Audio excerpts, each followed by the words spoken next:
the John Wick trilogy on Blu-ray, DVD, and digital copy. All three of them for $10 right now on Amazon. Wow. Jan Wick. The John Wick Look at me, trilogy. Jan. I watched John Wick 1 for the first time last night. Dead. What the heck? So, which was good. It was good. I enjoyed it. I understand why it's a popular series. Like, it's not that. It's not like a deep movie by any. That's complicated. Yeah, it's not. No, like, but it's a lot of fun. Yeah, it's great. It's great. It's great. I love having a protagonist who is a terrifying villain. Right? Like John Wick is referred to as the Boogeyman and the Baba Yaga and all those sorts of things, and like all these people are hyping up The how John Wick trilogy on Blu. Ah! Okay. Yeah, that's scary. Yeah. Yep, that's John Wick in a nutshell. Yeah. All right. Can you guys hear everything? Everything sound John good on the Wick. Twitch stream? Took a minute. I'm trying to log into Twitch right now. Okay. I probably changed my password and I'm gonna yell at my computer.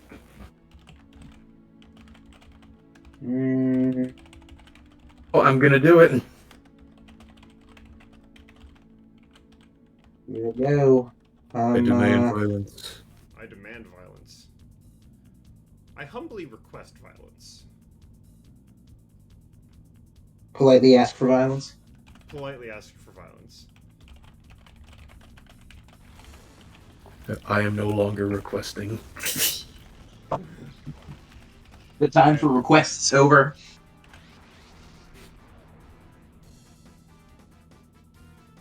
All right. Are you guys on Twitch and able to effectively determine the? Okay, I can't stop. Joe, stop talking. Other Joe, by which I mean myself. I could hear myself through the thing, so. I can smell you. Um. Oh no. No. Please don't. That's the first thing I hear of myself on stream. Of course, wonderful. Oh. There we go. It was a little hot. Hopefully, it's a little better now. All right. Of yourself. Let me see. You guys talking? Still. Also, how does the music, the ambient game noise, sound an appropriate volume? I think so. Okay. Oh yeah. I actually can't hear it because of the way I have things set up. I actually cannot hear if I can't hear the actual music from the game. So I'm going off of you guys on whether or not that sounds good. Did I finish doing the thing last time? I tried pulling up myself on Twitch and hearing me talk. It sounds a bit robotic. I tried moving the mic a bit away. Does that help at all, or does it still sound pretty? Just how does it sound? I didn't think it sounded robotic beforehand. So you're fine. You with pretend me. to be robots. Wait, hang on. We pretend. You mean we are robots? I am a robot. Aren't we all just really robots, man? Aren't we all just meat robots? This is a lot about our society, Joe. I'm 15. And we live in a society. Yeah, we do live in a society. That's true. We live in a society. We live in a society. All right, so assuming that all of the audio is good, because you guys sound fine to me. So if you guys think you sound fine on stream, we'll get into the meat of things. Sure. I actually had after the last stream, I did just a little bit of not wanting to deal with the fact that it takes forever for Pokemon to be purified in this game off stream. But in that time, we got an email. So we need to check up with Dash from Finnick, who's just an ordinary citizen who happened to run around the town fountain and thinks that I attacked him, which we definitely didn't do because, again, I was just grinding. So we need to go investigate that. So I don't know, Joe. It sounds like fan mail to me. Sounds Is this our first background noise fan mail? yes, but it's an in-game email. Wow, that's meta. So I don't know how that works actually. So, but yeah, so we're gonna deal with that.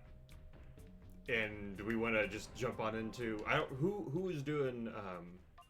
What order were we doing last time for the I top thought 10? it Or was top list? myself, you, then Joseph, and we just kept rotating each year. Okay. But yeah, well, I actually will take the anchor point at this point because that way I could like focus on this and listen to you guys and then come in at the end to wrap up the year. So, if Jack, you want to start us off, and then Joseph, and then I'll close out for each year Sure, that's fine with me. as we run around Very getting cool. accused of crimes, as one does. I mean, who doesn't enjoy committing a crime or two? True. I think Gandhi said that. Yeah, it sounds like it. All right, so for those of you who don't know, hold on, we're getting an email. Never mind. Hold on. Let's check our email. Red alert. What we got? List completed. I analyzed the Shadow Pokemon list and discovered one last Pokemon, a Shadow Togetic. Okay, cool. Thanks, Net. We appreciate it. Alright, so, for those of you who don't know, I am in the process of completing a catch-em-all challenge in Colosseum. I thought you were a good guy. I am a good guy. I'm the goodest of guys. You don't even know. And while also catching Pokemon, we are discussing our top favorite movies of each year that we've been alive. Last year we went from 96, when I was born, all the way up through 2009. And this year this episode, stream, event, instance, we will go This from experience, Joe. This is the background noise experience right now. this Heck yes. background noise experience. We Oh will wait, go hang on. No, this is the background noise. That's my background noise experience. Okay, anyway. It's bit in the under. I caught you on film in an unbelievable sea that's terrible and shocking. What's your a Shadow Togetic? I don't have a Shadow Togetic. Alright, I guess we're going back to the under. Yeah, so we're going to pick up from 2010. That's where we left off last time. And go up through to 2021 because technically... Well, I don't know. Do we want to do 2022? I wasn't going to, but I mean, if you guys have your 2022 picks, you guys can say them if you want. I mean, apparently there's only one movie that I liked this year that came out, and I didn't even remember that it came out this year. So I don't know. It's up to you guys. We'll burn that bridge when we get to it. Okay. That works. All right. Well, Jack, you want to take us off? What's your 2010 picks for best Sure. movies? I feel like it's going to be pretty similar for everybody. When it comes to live action, I went with Inception because it's Inception. And, Very cool. Very well, cool. what did I choose here? So, yeah, that's for my live action. And then, because I think last time we did our favorite live action animated film from each year, which made it a bit easier. So, live action, I chose Inception. Then animated, I chose How to Train Your Dragon, the first one. Hey. So, pretty good combo there, I'd say. There were actually a couple pretty good honorable mentions too, especially in the animated category. Looking here, we had Deathly Hallows Part One from Harry Potter, which I thought was a pretty solid film in the Harry Potter franchise. We got Tangled, which is great. We got The Social Network, which I actually just watched recently and was very impressed with. We got Toy Story 3, Megamind, the underrated Bruce Willis action comedy Red, and Despicable Me. Well, 2010 was a busy year. Oh yeah, it was. It was a busy year. Oh. Also, apparently we're on TV, so. Whoa. Oh man. And by we are on TV, I mean I'm on TV, except it's not me, because I was the one watching the TV, so figure that one out. So Yeah. I'm not on TV? Well, on that happy note, Yeah. Joseph, what you got? Well, a severe case of sadness due to not being on TV. I But feel anyway, that. That's why I'm just trying to not think about it right now. anyway, what is it? I think last time I started off with honorable mentions, and I also took up a good chunk of our runtime talking about them. So I limited myself to one, and in 2010, I picked as an honorable mention Tron Legacy. Yeah, I know I want to see that. Interesting. it's a, that's the best word for it. It's interesting because if you watch the first Tron, it's very much a product of its time in the sense that, whoa, this guy, this gamer, literally like a software programmer or whatever, Jeff Bridges goes into like the computer world, and it's Hmm. filled with all sorts of 3D graphics, and it's like they did a cool thing where it's like Tron, the light up bikes, they got the Yeah. the lines on the suits and stuff like that. Hmm. It's like, oh, this is pretty technically cool. Everything else. And then what is it? I think 2010 was when Disney started reviving some of their old franchises. So they said, okay, dartboard time, da da da, Tron. And then they did Tron Legacy. And for some reason, I really liked it as a kid. I guess because there's a lot of things to like. Honestly, it's visually interesting. Definitely, kind of. It, if you watch the first Tron, it's a very silly movie by today's standards because like the big bad guys' ships are just like staples. It's just like glowing in the glowing in the dark staples. But in this one, it's like they actually turn them into kind of an interesting design and stuff. And then it's just got some fun actors in there too. Of course, Jeff Bridges is back as the dad of the main character and whatnot. And I don't know, it just felt like the ultimate like I don't know fun movie because like you got people riding around on motorcycles that have light trails behind them, and you got Mm. people fighting with discs and stuff. It's like the perfect. Ah, yes, I'm 10 years old, and this is action, and this is cool, and I don't know, it just stuck with me. Guys, there's double of me. There's two of me. Oh yeah, that happens in Tron Legacy too. Oh, well, I was referring to the fact that on screen uh, we found my doppelganger after running around. So just You've from got a the glitch battle in the Matrix. another It's time shady. to. Excuse you, I'm not a shady man. I'm an edgy man. What's going to happen? I, Ansha, will remain on scene to bring to you this breaking story. All right, doppelganger. Foo foo foo, the resemblance is uncanny, hey. You are me and I am you and we are all together here. What the heck is this? What kind of garbage Dr. Seuss wannabe is this guy? Very cool. Okay, well now he's battling me. Alright. Was that did you say your animated pick? Uh no, that was my spiel on the honorable mention. My actual pick is indeed How to Train Your Dragon, the animated one at least, the animated pick. Of the anyway, yeah.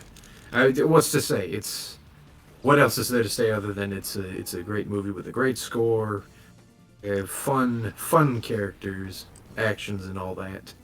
If you've seen How to Train Your Dragon, you know what I'm talking about. If you haven't, do it now. Yeah, what are you doing? And then my pick for live action was actually Shutter Island. That's ironically enough another Leonardo DiCaprio film in the line of Jack's pick. Good year Yeah, for Leo. yeah, very good. Ironically enough, not the year he got his Oscar, but still.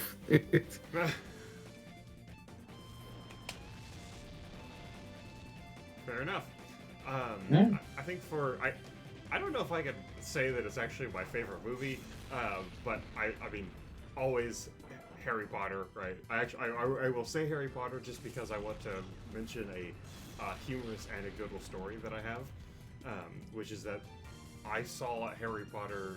I am fairly certain it was Deathly Hallows Part 1 on opening night, and in the theater it was on. I'm almost certain it was for my birthday, as around that time, like that week, and we got to the theater late, and in hometown, small town Kokomo, like you just get tickets as you show up to the theater normally. it backfired on us in this point, where we ended up getting seats at the very front, very far right corner of the theater. So I spent the entire movie like this, watching, like, head twisted up, pointed at Oh, the screen no. that was like 5 inches from my face, basically. But you know, it was still great. Still, it was Harry Potter, so you know, fantastic. I do think I do agree with you guys that How to Train Your Dragon is probably the best of the animated movies that came out in 2010. However, my personal favorite is Megamind, because Megamind is like there's a bunch of people that now like Megamind because it's like an underrated classic or whatever.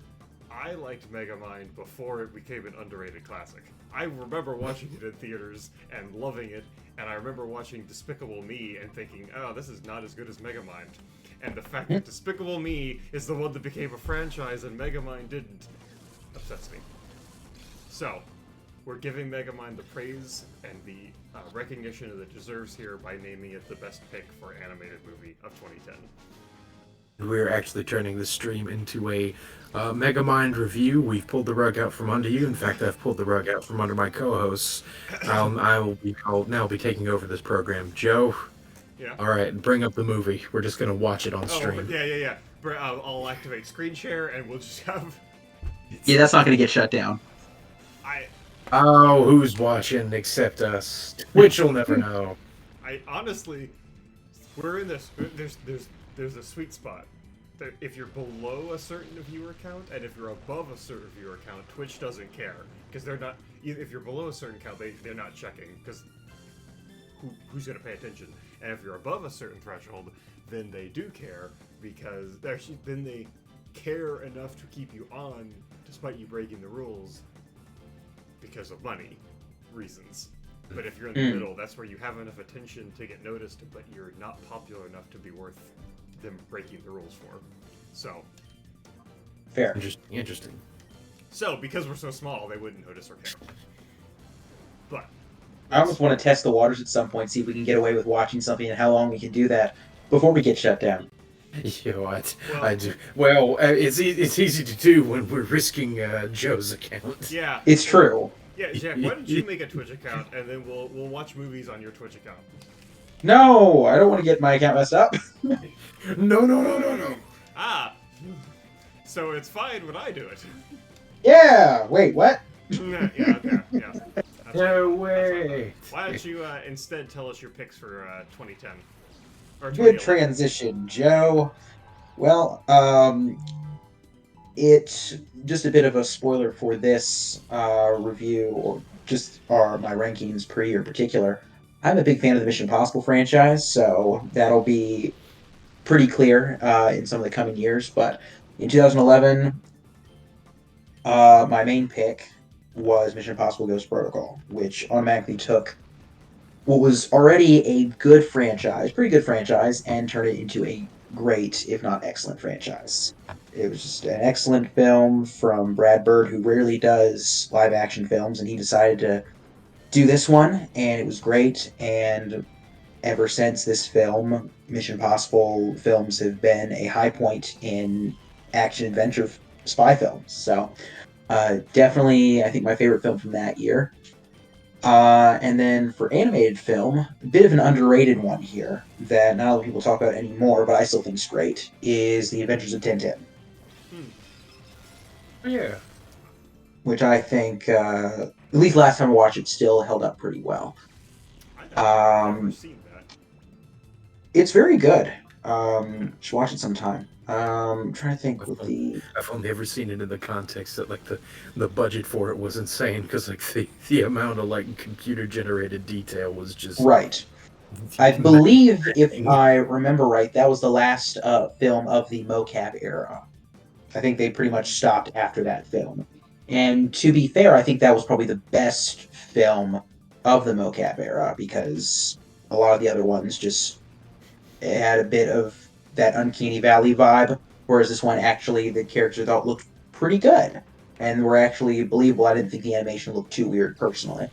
So So yeah, I'd say it holds up and is worth a watch. But when it comes to the honorable mentions from this year, another great, I guess, in a similar vein as Mission Impossible, but different. It's a bit of a heist film, sort of involves a bit of espionage, but mainly a lot of family and racing. We get Fast Five, which is amazing, by the way. Probably, I'd still say the best of the Fast and Furious films. We, of course, get Harry Potter Deathly Hallows Part 2, which I think wraps up the Harry Potter films very well. Captain America First Avenger, which is the first in an excellent Marvel trilogy. Midnight in Paris, which is a very underrated Owen Wilson film, Woody Allen directed, that is very entertaining and makes me want to go to Paris every time I watch it. Wow. And then, I don't, wow, right? We have Brad Pitt's Moneyball, which is just one of his better films. Jonah Hill's also in that. It's an early role for Chris Pratt. That's very well done. X-Men First Class, which is one of the better X-Men films, I would say. And then the Jake Gyllenhaal's time travel film Source Code. Okay. Yeah, Sure. and that does it for 2011 for me. Yeah. Very cool, very cool. Quite a substantial list there, sir. Yes, sir. Mine's kind of busy in terms of honorable mentions too. This is the year that gave us Kung Fu Panda 2. That's my first honorable mention. I know it's. I think Kung Fu Panda was 2010, but I could be wrong. Hang on. Let me fact check. Consult Here. the scrolls. Consult the scrolls. The ancient texts. The tomes of wisdom must be consulted. What do the bones say? The bones say nothing. Bones say 2011. Yes, of course. Oh, well. The bones have spoken. The bones have You now owe me your bones, Joe. I owe you what? I'm sorry. What? Is that Anyway, is that how the game is played? Yes, of course, yes. What is it? Gary Oldman's a peacock. He's pretty cool. That's really all for Kung Fu Panda 2. I forgot that that's who we were talking.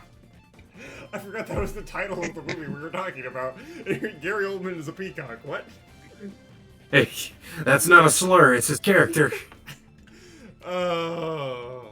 Yeah. That's the name of Anyway, his autobiography when he writes it. I'd read it. okay. And anyway, So that also Rise of the Planet of the Apes. That's, I would say that's just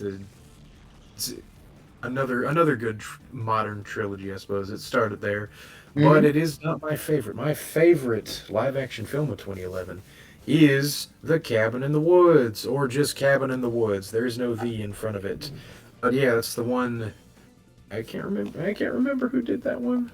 But yeah, it's the one where the stereotypical horror movie trope characters get stuck in a movie that makes fun of stereotypical horror movie tropes. So I guess makes fun. It doesn't really make fun of them. It's more of like a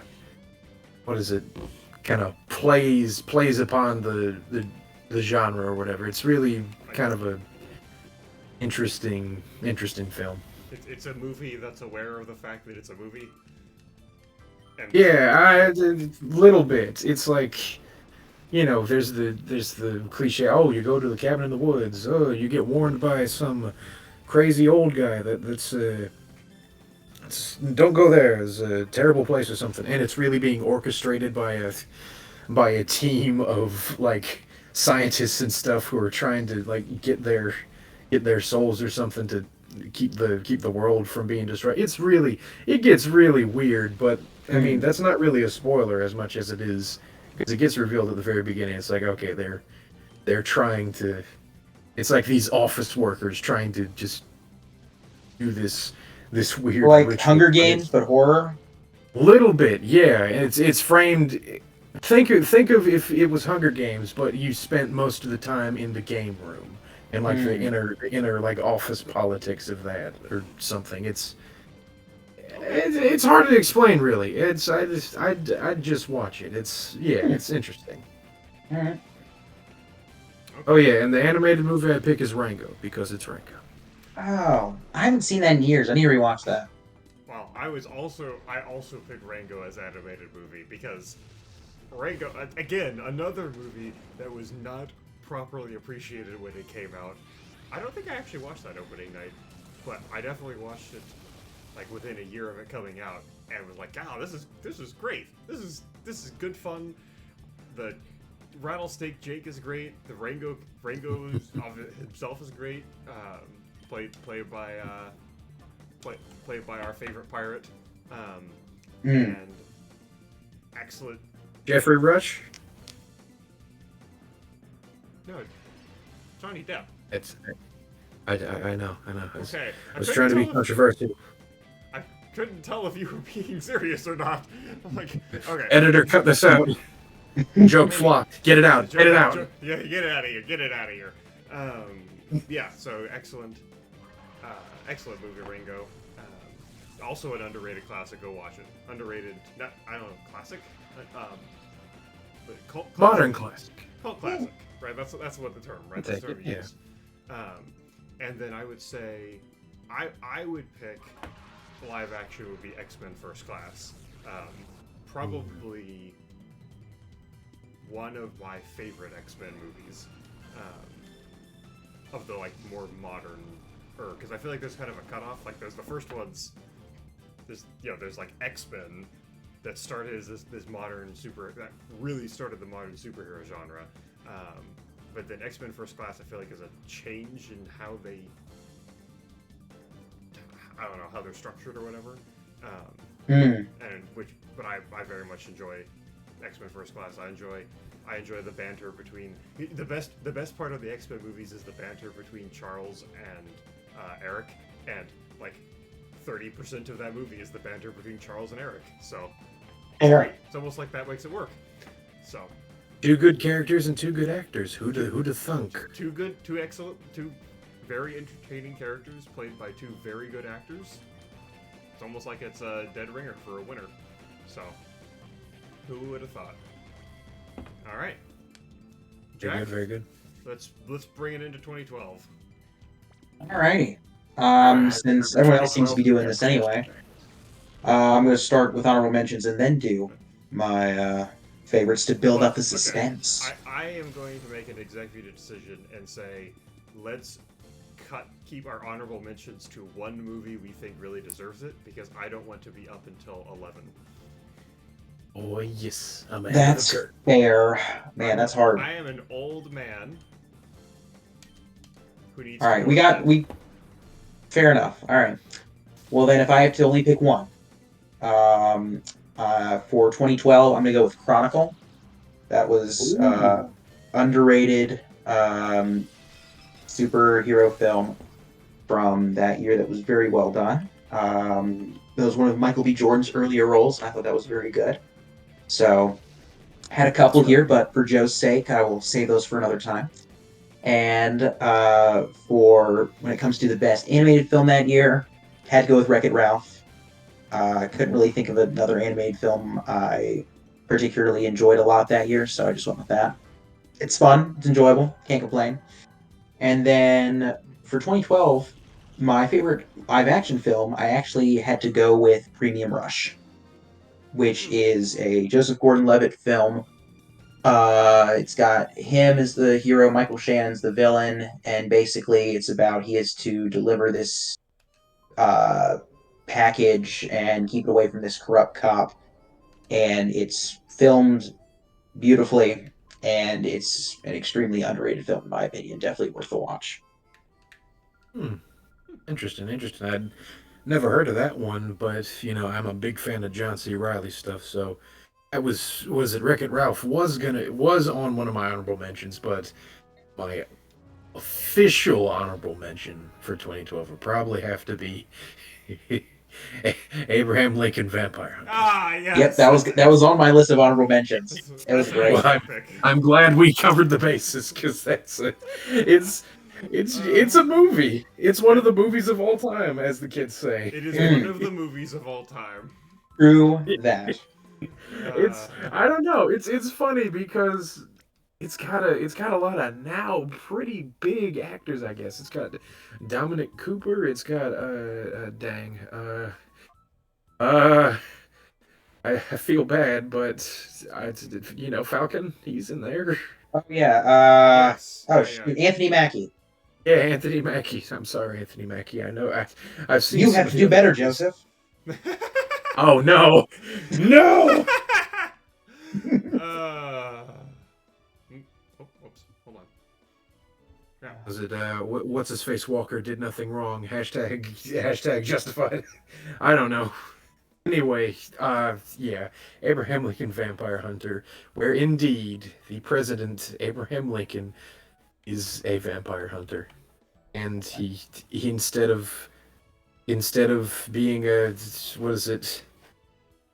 Instead of cutting down trees for his log cabin or something, he cuts off the heads of vampires and all that, and it's just insane. It was the book. It's based on a book, and I thought the book was actually pretty good, but then just to see it in trailers and to see that it actually happened is just like, wow, this is pretty funny. It's But it's a movie. It's a That movie. yeah, is. it's a movie, all right. It's a movie that exists. Oh, and my actual picks. Was it for live action? I went with Dread. I'm a little more of an action hound here, and kind of a kind of a fan of kind of this era's comic book stuff. Like you said, the year before we had First Class, and what is it? Now we got Dread. Dread was really good, just because Carl Urban just he disappears into the role. It's also impressive that he's one of the actors who doesn't need to have his entire face showing to put out a great performance. Mm. I really like the setting too. I mean, I wouldn't want to live in the setting, obviously, but Mm. just like it's a I suppose it's a mix between cyberpunk and I don't know, just general dystopia or corporatized dystopia. I don't know. It's just kind of that specific world is really interesting. It was executed pretty well, and the problem is, like a lot of the movies we're talking about, it did not get nearly as much attention as it deserved. Positive Hmm. attention, that is. Hmm. Yeah. Hmm. Yeah. And for animated, I went with Paranorman. It was what is it? I think that's like the fourth movie from like Leica Studios. They do the claymation stop motion stuff. They did Coraline and Hmm. stuff like that. And Yeah. Yeah. Yeah. a lot of people don't like Paranorman. I think it's all right. It's it's just fine. Solid. I like it. Yeah. I have never seen it, but when you said that, I was like, I feel like I've seen. I remember seeing trailers for this. Oh So. yeah. That was one I had. What is it? I saw when I was older, just because it was like I saw trailers for it. It was just like it's just cool or whatnot. I thought it was like it's like the Nightmare Before Christmas, but it's like no, it's a little different. Hmm. Little Okay. 12-year-old uncultured me, disgusting, disgusting. Fair enough. Anyway, on to 2013, I suppose. Hold on. Excuse you. Oh my No, gosh, no, we don't care, Joe. Nope, you had your chance. Wow. Nope, you're done. Joe. So. I'll be honest. I was so busy watching the gameplay, I forgot you were doing movie stuff too. Yes. I'm. I'm As you. normally not that engaged in Pokemon stuff, but yeah, it's been fun. For those of you keeping track at home, we've now we defeated our doppelganger and cleared our name, and now I can go and purify a whole bunch of Pokemon, and I just need to purify the Togetic, and then we'll have completed the entirety of the main in-game content for this game. And then we'll have only one other thing we need to do. But in the meantime, I will actually give an honorable mention because nobody has mentioned Avengers yet as a favorite movie of 2012, which is I find amusing, and I feel like it needs to be said because the Avengers was the biggest, was at its time the biggest event in cinema. Obviously, there's a Mm-hmm. slightly bigger event in cinema that came a few years later, but for its time it was. Um, so that'll be my honorable mention. I feel like I'm kind of in the same camp as Jack, where I don't really have a favorite animated movie. I enjoyed Brave, so I'll put that on the list because it's a solid Pixar movie. It's got Irishy, Scottishy, Celtic-y themes, and I enjoy things like that. I enjoy wisps and red-haired warrior girls and people turning into bears and all that kind of stuff. So good good times. But Hey, the actual best movie of 2012, unquestionably, indisputably, is The Amazing Spider-Man. Obviously, we all know this. It doesn't need to be said. If you want a all full right, go description the stream. I'm done. No, if you want a full, You have that as not a mention. listen, Uh, I understand that I'm the only person who likes The Amazing Spider. Again, another thing. I understand that after No Way Home, a bunch of people are like, "Oh, we wish there was an Amazing Spider-Man 3," and nobody actually wanted Amazing Spider-Man 3 because nobody liked the Amazing Spider-Man duology. I actually like the Amazing Spider-Man duology, so literally dozens. there I are mean, dozens of us, and to be listen. fair, rewatching, seeing Garfield in No Way Home and rewatching both of them, I very much enjoyed him in the second one and would Mm, like to see him in a third, despite how messy that film was. I liked mm, him a lot as a character and would want to see more of him. We just need better writing, is all.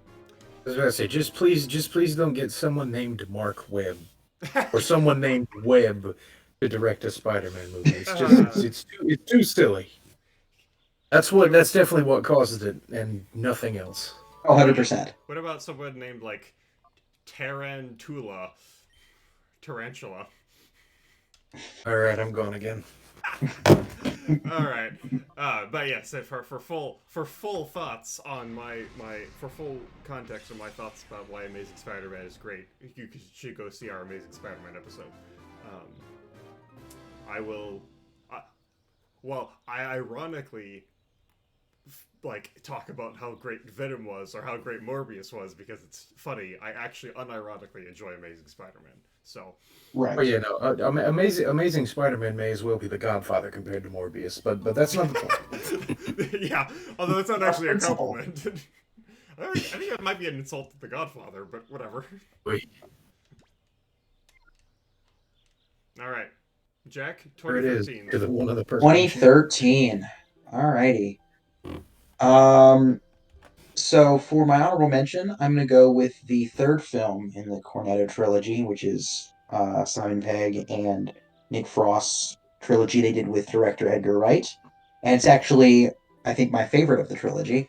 And this is The World's End, which is basically where these friends reunite after 20 years and do this challenge where they challenge themselves to go to all of these pubs in one night, and there also happen to be aliens that keep trying to stop them from completing this challenge. So very entertaining, very well done, and with it since Edgar Wright's got a great soundtrack, so definitely worth a watch. People tend to talk about Hot Fuzz and Shaun of the Dead more, but I think World's End is just as good, if not better. So it's great.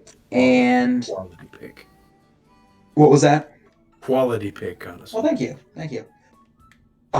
When it comes to the best animated film, I actually have to go with one of my personal favorite animated films, The Croods.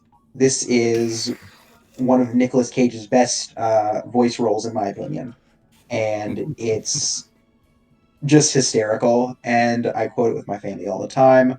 It's amazing and makes me so happy. So it's great. And then we get for live action. This is I guess it's would be considered a romantic drama. I don't know the best way to describe it, but the time travel element's really my favorite part. It's this film called About Time. It's got Rachel McAdams, Bill Nighy's in it.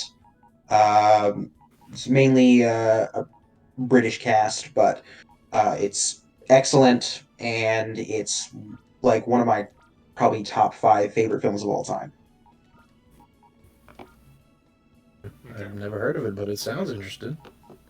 Very entertaining, very sweet, and I cannot recommend it more highly. It's like probably my favorite film in the romance genre. All right. So there you Very, have it. That's 2013 for me. very nice, very nice.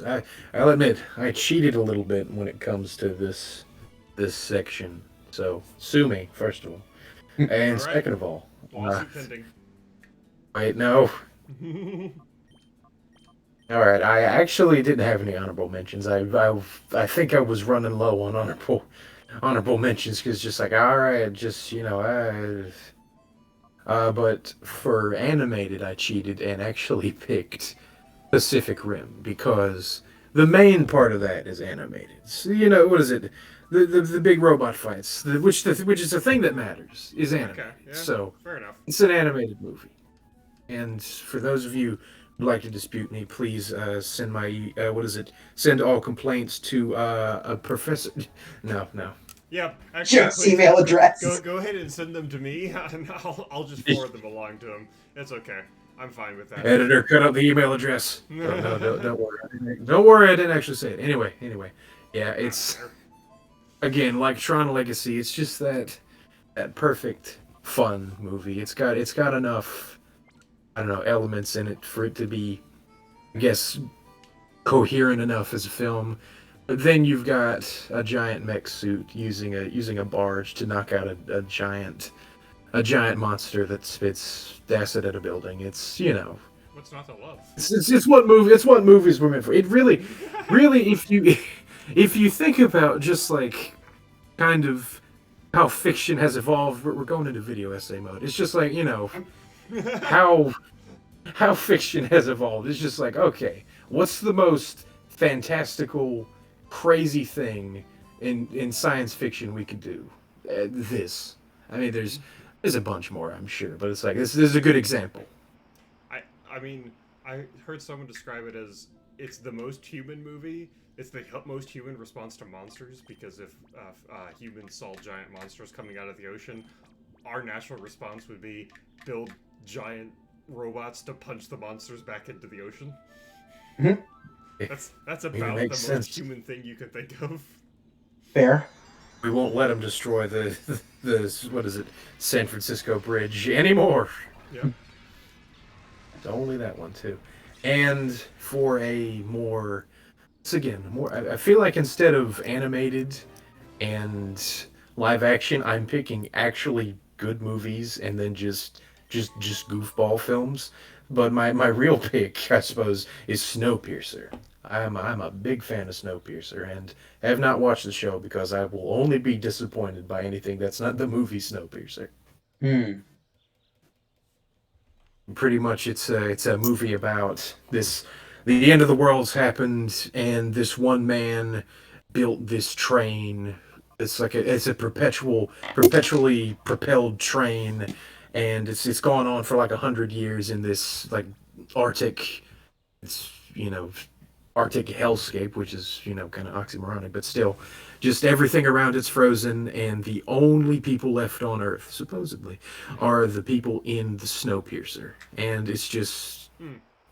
it's gone full class warfare. The people at the back of the train are just the peons, the slovenly. They eat protein bars made out of bugs and stuff, and just they literally get nothing but scraps. And if they get out of line, they stick their hands out into the cold of the train, and then they break off their frozen arms. It's brutal and horrible. And then one day, Captain America, who doesn't have his shield, gets tired of it.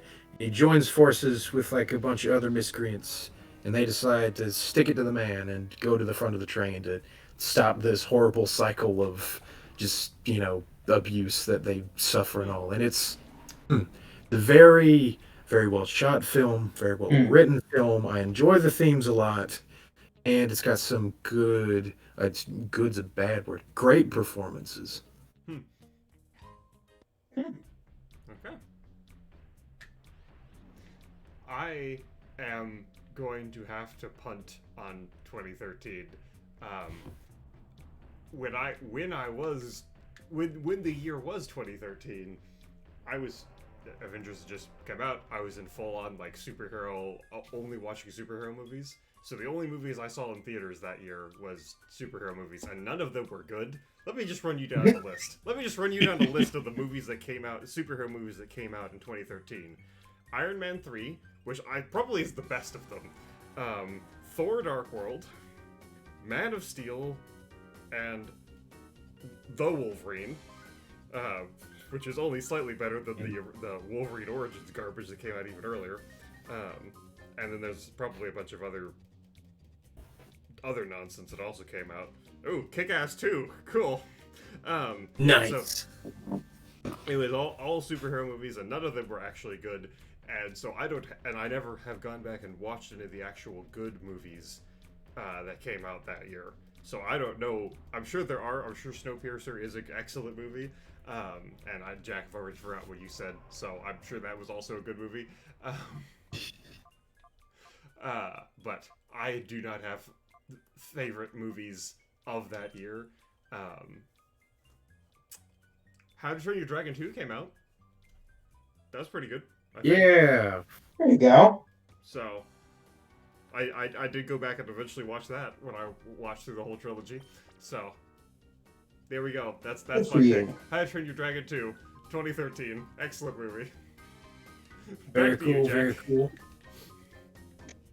Well, alrighty then. Okay, so 2014. If I'm gonna cheat here a little bit. For my honorable mention, I had a few, but I'll go with one. Compared to the year before, 2013, which did not have a lot of great superhero films. 2014 actually gave us some really good superhero films. So my honorable mention is going to be Captain America: Winter Soldier, which just automatically took. I mean, we already had some great ones coming out, but this just took them to the next level, and it's still, I think, one of the best Marvel entries we've gotten. Mm-hmm. And of course, I have to mention the miniseries Over the Garden Wall because I watch it every year in October, and it's amazing. And so, yep, I had to throw that in there. But anyway, um, for my favorite animated film from the year, I have to go with the Lego Movie. It's great, and it's an amazing voice cast, still so many quotable lines, and it just holds up really well, I would say. So Lego Movie for me, and then of course which if it's not, it's this is still probably top five favorite Marvel films for me. It's still probably up there along with Winter Soldier, but my favorite live action film from 2014, I gotta go with Guardians of the Galaxy. Oh yeah. Yeah, that's nice. Nice. Got that came out in 2014. Yeah. That's a good one. Very very classic. Who'd have thought a bunch of C-list comic book characters would be, you know, what they are now? Just That was a good year for Chris everywhere. Pratt. In fairness, the Avengers are B-list comic book characters, so like the Avengers are not were not the popular Marvel characters. It was Spider-Man, the Fantastic Four, and the X-Men. X-Men. Those are Yeah. the ones that everyone cared about, and the Avengers were like the next tier of like, okay, they're interesting, I guess. And then it was like scraping the bottom of the barrel. That's the Guardians of the Galaxy. So, as comic books go, but then obviously movies are different. Well, that's some good stuff. I kind of forgot that year was such a good. I didn't exactly forget, but it's just sort of like it's easy to go to the Winter Soldier because it's so good. But looking over the whole list with honorable mentions, the second part of the Planet of the Apes trilogy, Dawn of the Planet of the Apes, I really like that one. That's my That's favorite of the trilogy. Yes, exactly. Just the fact that because the characters have literally evolved, we're Mhm. able to get more interesting interactions, and then of course the world's gone completely to crap. So that just adds stakes, and then of course there's Gary Oldman the Peacock once again.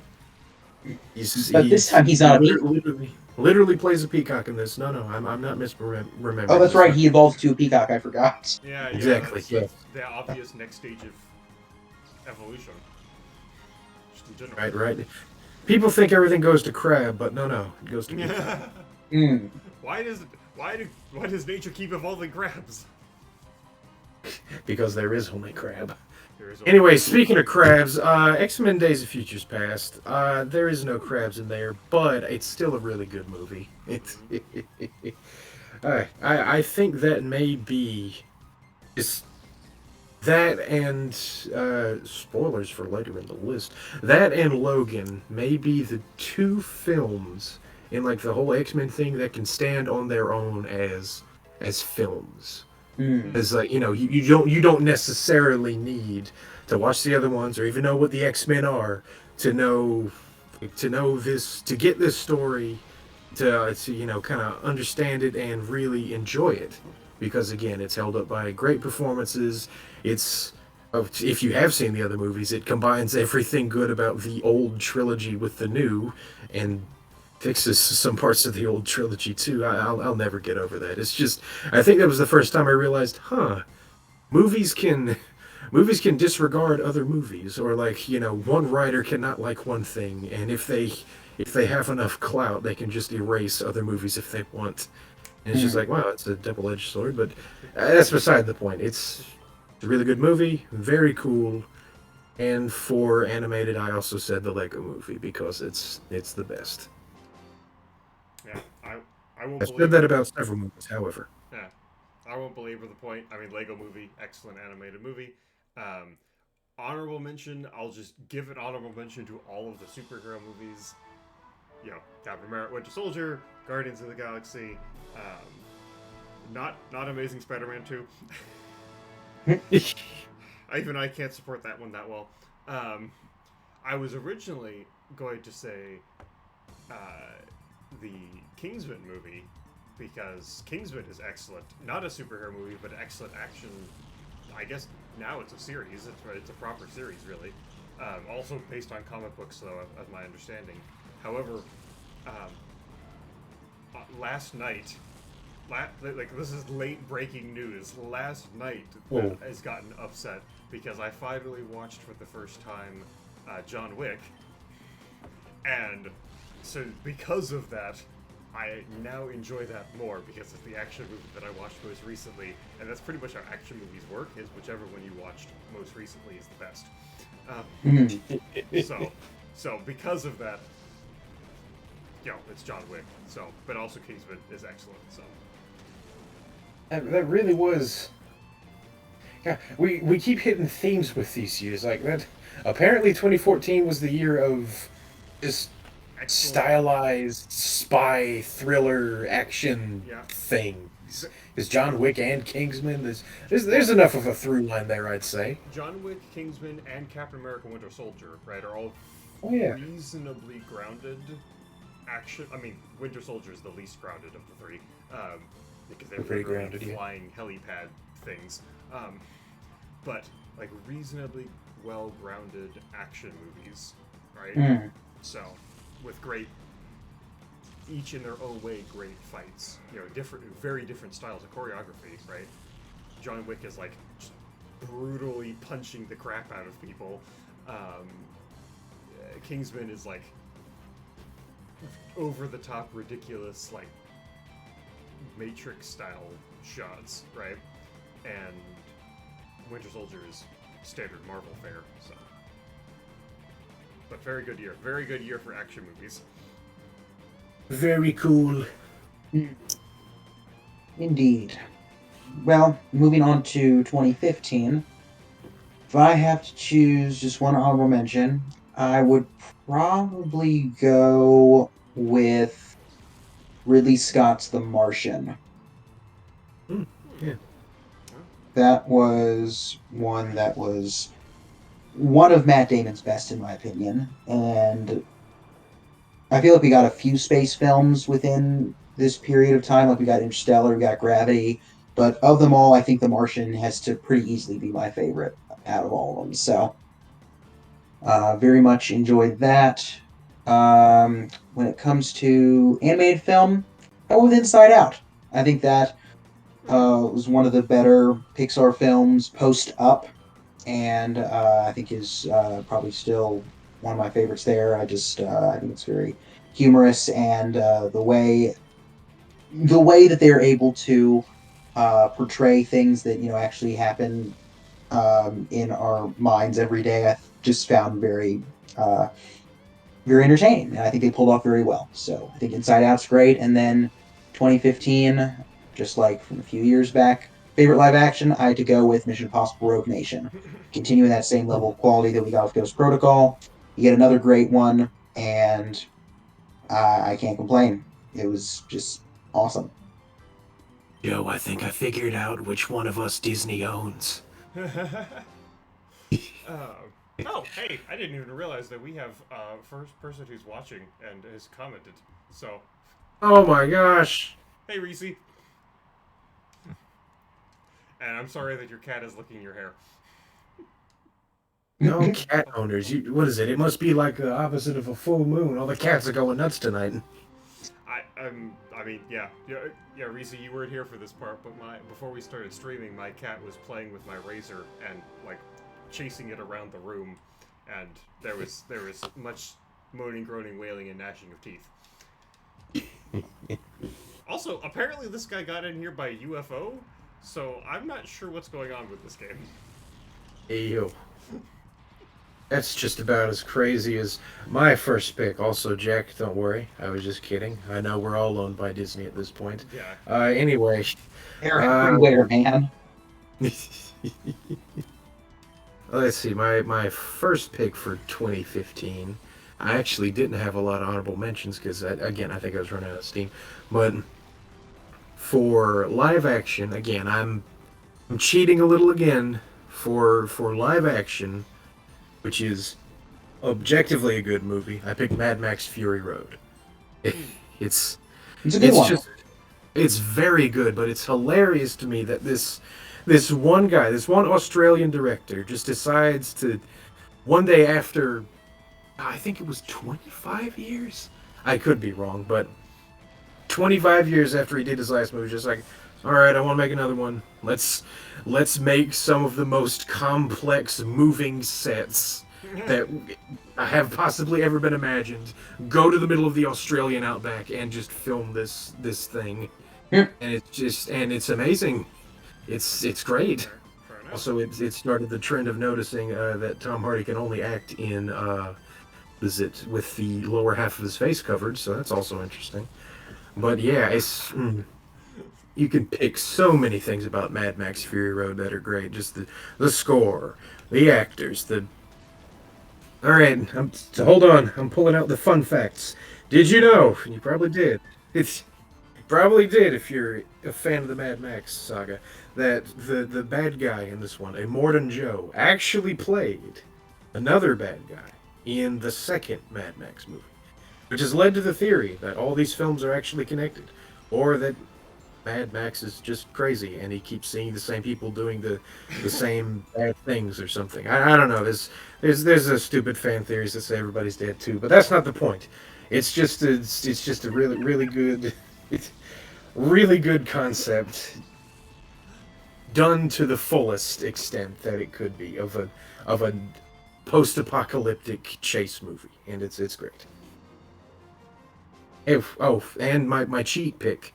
I didn't pick an animated one. I probably should have, but instead I picked a Del Toro jam. I picked Crimson Peaks. Isn't that Tom Hiddleston? Yes, that is Tom Hiddleston and other people. I can't remember the lead actress's name, but yeah, it's definitely not one of his best, but not a bad Guillermo del Toro movie either. I think I like it a lot better than some people do. Just I don't know. I'm a big fan of it is very much an old, like the old horror of like there's this ancient mansion and it's haunted by spirits and stuff. Nothing. Oh, excuse me. Nothing too crazy. I mean, yeah, it is kind of crazy because it's supernatural nonsense and stuff, and there's this horrifying apparitions because we can't have lightweight designs in a Guillermo del Toro movie. We need to inspire pure fear. Just look it up. Pure fear. But yeah, those are my picks. Yeah, fair enough. Well, the problem with that is that's nice and all, but Reese has decided that you're actually disqualified for cheating. So, How dare you, sir? How dare you? so all of that has to be disregarded. I apparently. You can't do this to me. Do you know how much I've sacrificed?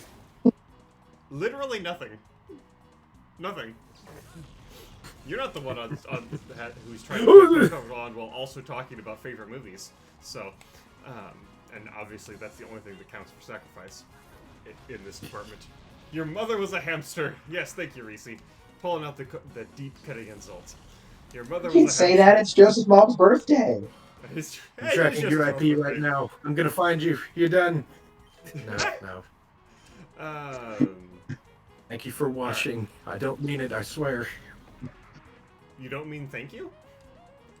Oh, no, I mean this. No, wait, no. Well... No, don't do it. I have not watched Inside Out, and I have not watched any other animated movies that have come out in 2015. So my favorite animated movie of 2015 is... And my favorite movie of 2015 that isn't animated, I'm gonna give some love, as I've been doing with almost all of my picks, giving love to movies that are underappreciated. This time I'm gonna pick an underappreciated Marvel movie, which is Ant-Man. I very much enjoy this fun heist movie that also involves, a person shrinking down to the size of an ant. And I feel like that movie doesn't get enough love, even though, Paul Rudd is absolutely excellent in it, and, the science doesn't make any sense, but the science never makes any sense in these movies, so there you go. It's a comedy heist movie involving weird magic tech. What's not to love? That's a good one. Crazy, stupid, fun movie, honestly. Crazy stupid fun. Also, that method of plot delivery of what's the character's name? Louise, thank you. Louise. With his just stream of consciousness rambling about things is an excellent way to deliver plot elements, and all movies should implement that from now on. I think Michael Pena should have won an Oscar for Best Supporting Actor for that movie. I don't know if you're being ironic or not, but I would unironically support that. So,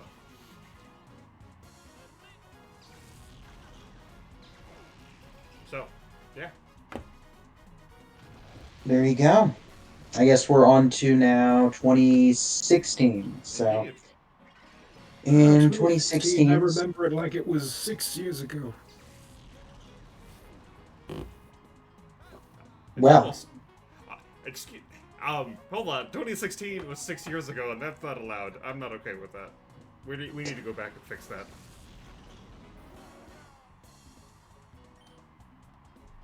Well, now that we got that sorted, we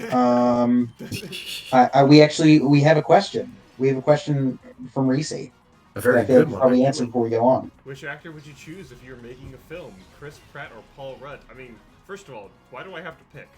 Why can't I make Can I make a buddy cop comedy with Chris Pratt and Paul Rudd? I'd watch that. I hate to be that guy, but you're essentially casting the same guy as I mean, I don't know.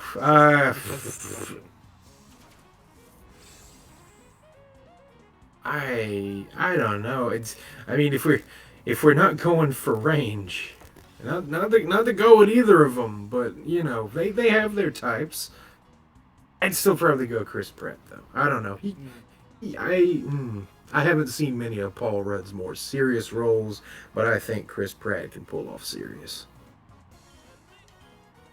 Yeah, I Hmm. think that's a fair take. I think, I mean, I think they're both very good, but as far as whose bodies of work have I seen more of and like more of, I probably would go with Chris Pratt. Yeah, I don't think I've So, seen Chris Pratt be bad in a role. Like he's yeah, been in bad movies. He's been in the Jurassic World trilogy. right. Wah, wah. But he Which is you can listen to on our background noise episode on the Jurassic World trilogy. the camera's over here. Why do I keep pointing at this direction? But the camera's over here. Good grief! All fair takes. Ah, We've okay. got one more plug left, guys, before the stream self-destructs, so we got to be careful. Yeah, yeah. Save that one. Use it wisely. Are we gonna get 2016 rolling there, sir? Oh, there we Yeah, go. why There's the not? plug. There's the plug. All right, Ew. thank you for that plug. 2016. If I got to choose an honorable mention, um, uh, let's see here.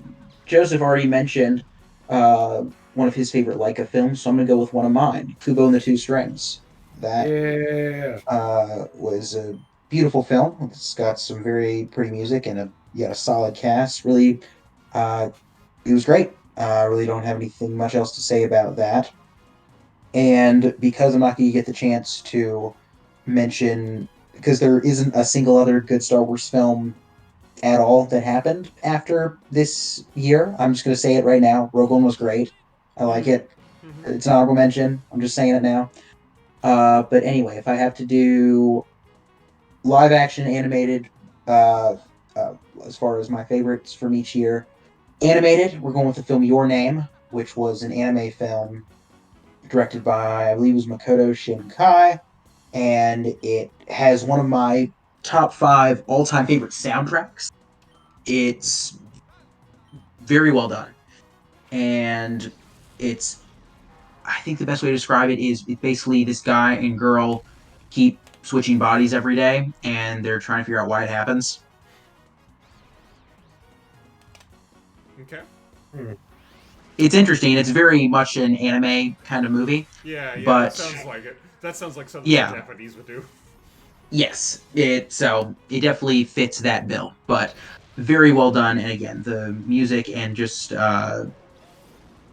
everything, the visuals, it's a beautiful film, and I absolutely love it. So for animated, we're going with that. And for live action, I went with Hacksaw Ridge. That was one I saw. I think it would have been. I've only seen it once at this point. It was I think about a year ago, and I was just blown away at how much, just how good of a war movie it is. So those are my picks. Andrew Garfield for the win. Very cool. Yeah, like in his classic role of Amazing Spider-Man. Classic. Oh, But we're talking about good movies, Joe. Ahem. oh ah! Ah! Ah! You twist the knife, sir. You twist the knife. Speaking of really good movies, oh, hang on. Honorable mentions. Okay, these are still good movies, but what is it? I have to again since it's between serious and silly. I feel like it's good to balance things out because for my honorable mention, I picked Shin Godzilla. Seen that one yet? Okay. Okay. Hmm. Well, it is as close as you can get to the original Godzilla in terms of Godzilla being a metaphor for some sort of horrible destruction. Hmm. It's honestly a very unnerving Godzilla design in a good way because I mean, sometimes you forget he's a giant 50-story lizard monster with some of the other movies. It's like, oh yeah, he's the big hero, but no, this Godzilla is a walking tumor essentially. It's horrifying. But that's not the main draw. The main draw is how the people of Japan and the world government would react to a giant walking tumor monster. And just dealing with like how they respond to this disaster that this thing causes, and just kind of all the it's a commentary on like red tape and like government workings and stuff. It's again very close, as in the first Godzilla was, oh man, nuclear weapons are bad, except it's a nuanced take, and this is a kind of the same except for government oversight or something. It's better if you just watch it, because me explaining the themes very bluntly don't do it justice. Yeah. All right. Oh, Fair. and the actual films. I did pick Kubo, another like a gem. Very cool. It was in big competition in the box office with Kung Fu Panda 3, so that's just funny that I thought, because I picked that as this the sequel as number one a little while ago, in whatever year it was. So I thought that was funny. But my number one pick, I'm the horror nerd, so it's actually a little film called Train to Busan. Zombie movie. I was about to say, if you guys heard of that one, it's another really good movie. Like kind of how Romero's Night of the Living Dead wasn't just, oh man, there's zombies. This one's that, except it's on a bullet train in Korea, right, Jack? Is it Korea? I can't remember. I haven't seen it. I just know uh, it's a foreign zombie film. Oh, well, yeah, yeah. Except it's on a bullet train now, and then it's just all about these people trying to survive, and all these different people, and how this businessman, this what is it? We mainly follow this businessman, but he actually works for a pharmaceutical company. I'll let you guys put two and two together with that. Who's like trapped on the train with his daughter and whatnot, and it's all their relationship and stuff, and it's again a very very competently shot, very, kind of very suspenseful, very successful. It's successful. It's very good suspense. I keep using good because I can't find my brain meat's not letting me use big words. But yeah, good movie. Go watch. Brain am thinking good now. Yay. All right. Let's see. I'm going to give an honorable mention. Listen, I have not given enough love to superhero movies, obviously, because we're still No, what? we're still in that time period. Listen. For a period of my life, the only reason you could get me into a theater was to watch a superhero movie. No, I get it. A movie that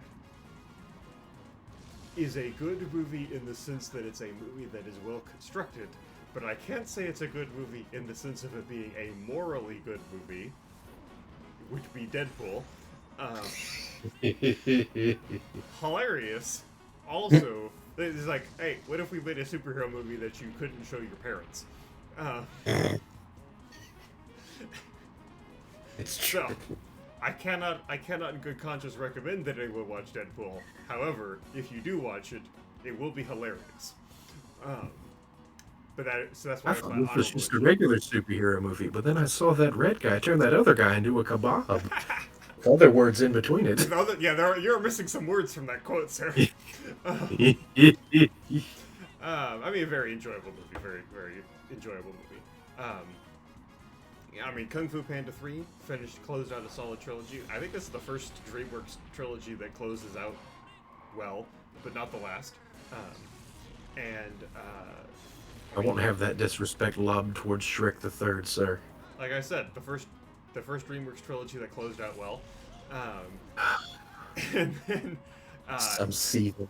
but then, a movie that actually I think would have been better, almost have been better if it wasn't a superhero movie, which would be Doctor Strange, because I like it for the magic and the interesting mechanics of how, like, their magic system works, and the fact that it has to be a Marvel movie.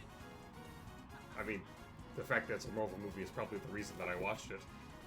But as an adult and appreciating it, it's like, oh, wow, this is a really good, well-made movie that weirdly exists in the Marvel universe because the magic doesn't make any sense with all the previously established stuff going on.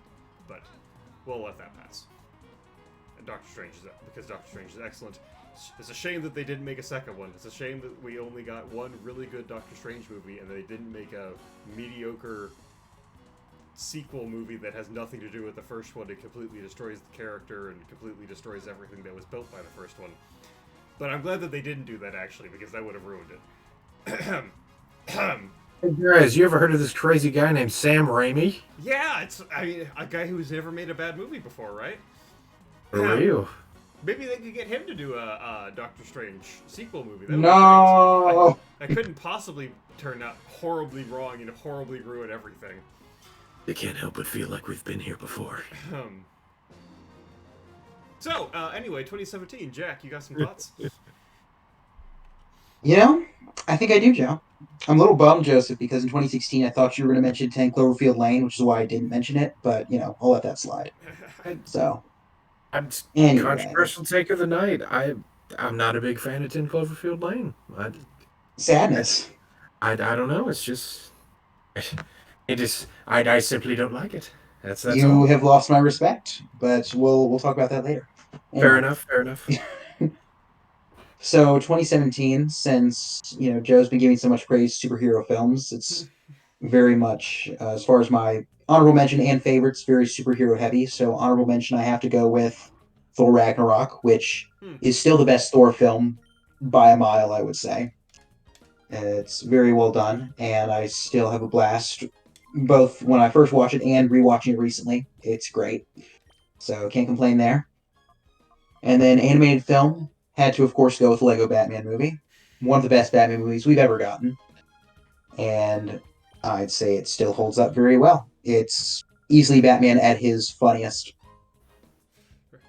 Reese concurs with you, Jack, that Ragnarok is best Thor, which, in fairness, there isn't a lot of competition there. True. It's not a hard. It's not like it's. And there are any other films close. I mean, Thor 1's good, but it's not great. So, anyway. So yeah, for Lego Batman movie, we're going. That's animated and live action. You both knowing how big of a Spider-Man fan I am. I absolutely loved Homecoming, and rewatching it in prep for No Way Home, I still loved it, and so that's my favorite film 2017, live action wise. Very cool. Very cool. Mm-hmm. Now, for me, for this year, it was a little tough. A little tough because I almost couldn't find an animated pick until I remembered that technically my pick counts. It's not cheating. It's just Pacific Rim 2. No, I'm just kidding. oh god! Don't do that. Don't do that. Oh god, that hurt. Anyway, don't worry. It's not cheating. It's just a technical win. But anyway, first honorable mention is just barely edged out by my live action pick was Blade Runner 2049. Okay. Because what is it? Ryan Gosling's character is literally me, and that's it. No, that's actually not it. I really did love the first Blade Runner. It's just quintessential science fiction, and pretty much, I think, almost the whole original crew. I say almost the whole original crew. I'm sure they didn't get like the same person to hold the boom mic, but you get what I mean. Same creative team behind the original. But yeah, they came back. Janitor working in the studio. If you can't get the same janitor, there's no point. It's Yeah. real fans will be able to tell there's something off. Yep, Exactly. yep. That was almost the case, but it turns out the janitor that they used to replace him was actually a replicant of the original one, so it worked out. Thematically relevant. Yeah, fair enough. We'll allow it. Brilliant. Weird flex, but okay. It was just barely beat out by my live action pick, which was Logan. Just like I said earlier, it can stand on its own. It's a wonderful send off to this. At that point, it's like Hugh Jackman was playing him for 18 years at that point, right? Sounds right. 17, because it was 2000. It was Seven. 2000 when Oh, it actually 2000. Okay, I thought it was 99. But yeah, for well, that, the movie would have been filmed in 99, so I guess it was 18 years by that point, really. yeah, it's still semantics. It's just I feel like people can only see Hugh Jackman as Wolverine, and it's for good reason. He Carl Urban in Dredd poured himself into the character. Of course, Carl Urban only played Dredd once, but that's not the point.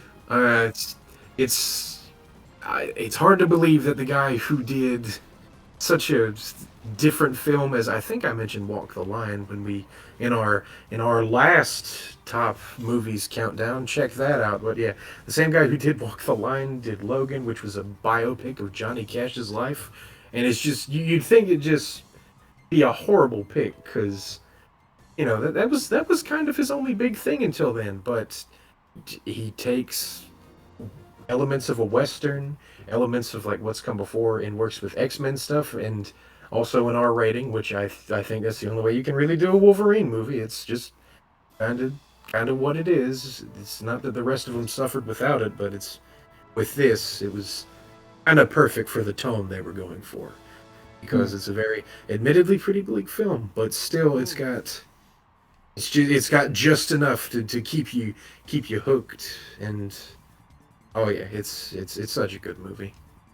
Of course, I was about to say we should do a full episode on that because it's a very that's I could talk for hours about Logan. Yeah. And for animated, don't worry, it's not it's not going to be like the Croods 2 or whatever. It's no Sucker Punch or anything. It's actually the first feature film to be made up entirely of painted frames. I think it's a Polish film. It's called Loving Vincent. It's like a biographical drama of the final days of Vincent van Gogh, and it's like each frame is painted in his style. Like essentially, I think they filmed it first, and then they took the stills and they painted them, and so it's very, very interesting. Just Heard of looking at that. I've heard it's good. I just haven't gotten around to it. So glad you apparently are saying the same thing. Yeah, it's very interesting. Of course, it helps that I'm a fan of Vincent van Gogh's art, and he was a he's a very interested fellow. Unfortunately, he was a very, very tortured figure too. Poor guy. Just what is it? Just read about like the last days of his life, and it's rough. But still, everything up until that point was pretty good, pretty inspirational, I guess. But yeah, it's a very technically, I would say the story's fine. The way it's presented is what you see that film for. Just technical achievement, really. Very good, very nice. I was not aware that this movie existed, so I can't make that my favorite for animated. Unfortunately, I don't have any favorites, but I will use this opportunity to remind you that there's an excellent animated movie that came out 20 years earlier, which was Beauty and the Beast. An excellent animated movie, and I'm definitely not pointing it out because they made a live action remake this year, which is a shallow, pale imitation of that excellent animated movie that existed, because Disney definitely isn't like constantly remaking things that were better, like remaking worse versions of better movies to maintain copyright privileges on them. So unfortunately, I don't have any good animated movies to mention there. Just thought I'd mention that for no apparent reason. But And you definitely didn't mention it because we didn't do a background bite episode on it, did you? Definitely that would not. have been why you mentioned we it. Definitely didn't do a whole background bite. All right. A whole I'll be series back. of bites on the Disney Renaissance, an excellent time period in Disney filmmaking, just in general. Okay, cool. Just so we got that straightened out. Definitely not plugging that. Okay. But I have to go with Joseph. It's already been said, but I'll say even more. Unquestionably the best movie that came out that year, and the best superhero movie that has ever been made ever. And I'm not even exaggerating, like I'm not being sarcastic. The best superhero movie that has ever been made so far is Logan. Just an excellent movie. It's also one of the best westerns that's ever been made. Yes, I need to watch Logan then. Hey, have you not watched? You've never seen Logan? No, I have hold on. not. Excuse you, sir. Sir, go watch Logan. What are you doing? Stop. Stop the stream. Stop the stream. We will stop the stream right now and turn it into a watch Logan party. Oh yeah, that's right. We can get away with that. We've got 3 people here. Yeah. Right. Who's gonna tell? You're not gonna Reese tell. won't tell. Reese won't tell us. Reese's no snitch. He's a good dude. He's good people. It's Logan is excellent. Logan is, I mean, it's a superhero movie that's intentionally showing you its roots. The fact that the superhero genre is rooted in is the modern version of the Western, and the best Westerns show you that Westerns are the modern version of the Knights in Shining Armor, and the best Knights in Shining Armor stories show you that they're a remake of Greek heroic myths, right? Which brings you all the way back around to actually superhuman people doing ridiculous stunts. And so Logan is like all set in the brutal real world. And Logan is the best version of the superhero movie that has ever been done, as far as I'm aware, as far as I'm concerned. And it's very excellently done. We've got excellent actors who are playing characters that they have played for almost 2 decades now, as we said. And yet, instead of like just phoning it in and going through the motions, they are playing those roles to the hilt. Excellent movie. So, Jack, whatever you're doing tomorrow, it's not as important as watching Logan. So, Noted. Go and fix that problem immediately. Alrighty then. So, but before you do, tell us your picks for 2018. Well, looking at 2018, for my honorable mention, I'm gonna go with the John Krasinski directed film, Quiet Place. One of the, I guess it's a horror film. Maybe it's more of a thriller, but definitely one of the better ones, I think, to come from that decade, and I absolutely loved it. It's more of a thriller And than a horror movie. yeah, so very well done thriller. Liked it a lot. So had a blast with that. And for my animated film, as if I had to guess, it's probably going to be your guys too. So I'm just going to say it: Spider-Man Into the Spider-Verse. It's one of the best Spider-Man films we've ever gotten, and I'm very much looking forward to the sequel. That was still one of some of the worst news we got this year, was they pushed out the sequel to next year. So still bummed about that, but That hurt. very much looking forward to that, because everything about that film worked so well. And so I really cannot wait to see them build more upon that world. So for my animated film, we've got that. And then for my, not only is it my favorite film of this franchise, but it's my favorite live action film from this year, Mission Impossible Fallout. It just kept making the franchise better, and then this film really was, and at least to this point, has become the peak of the franchise.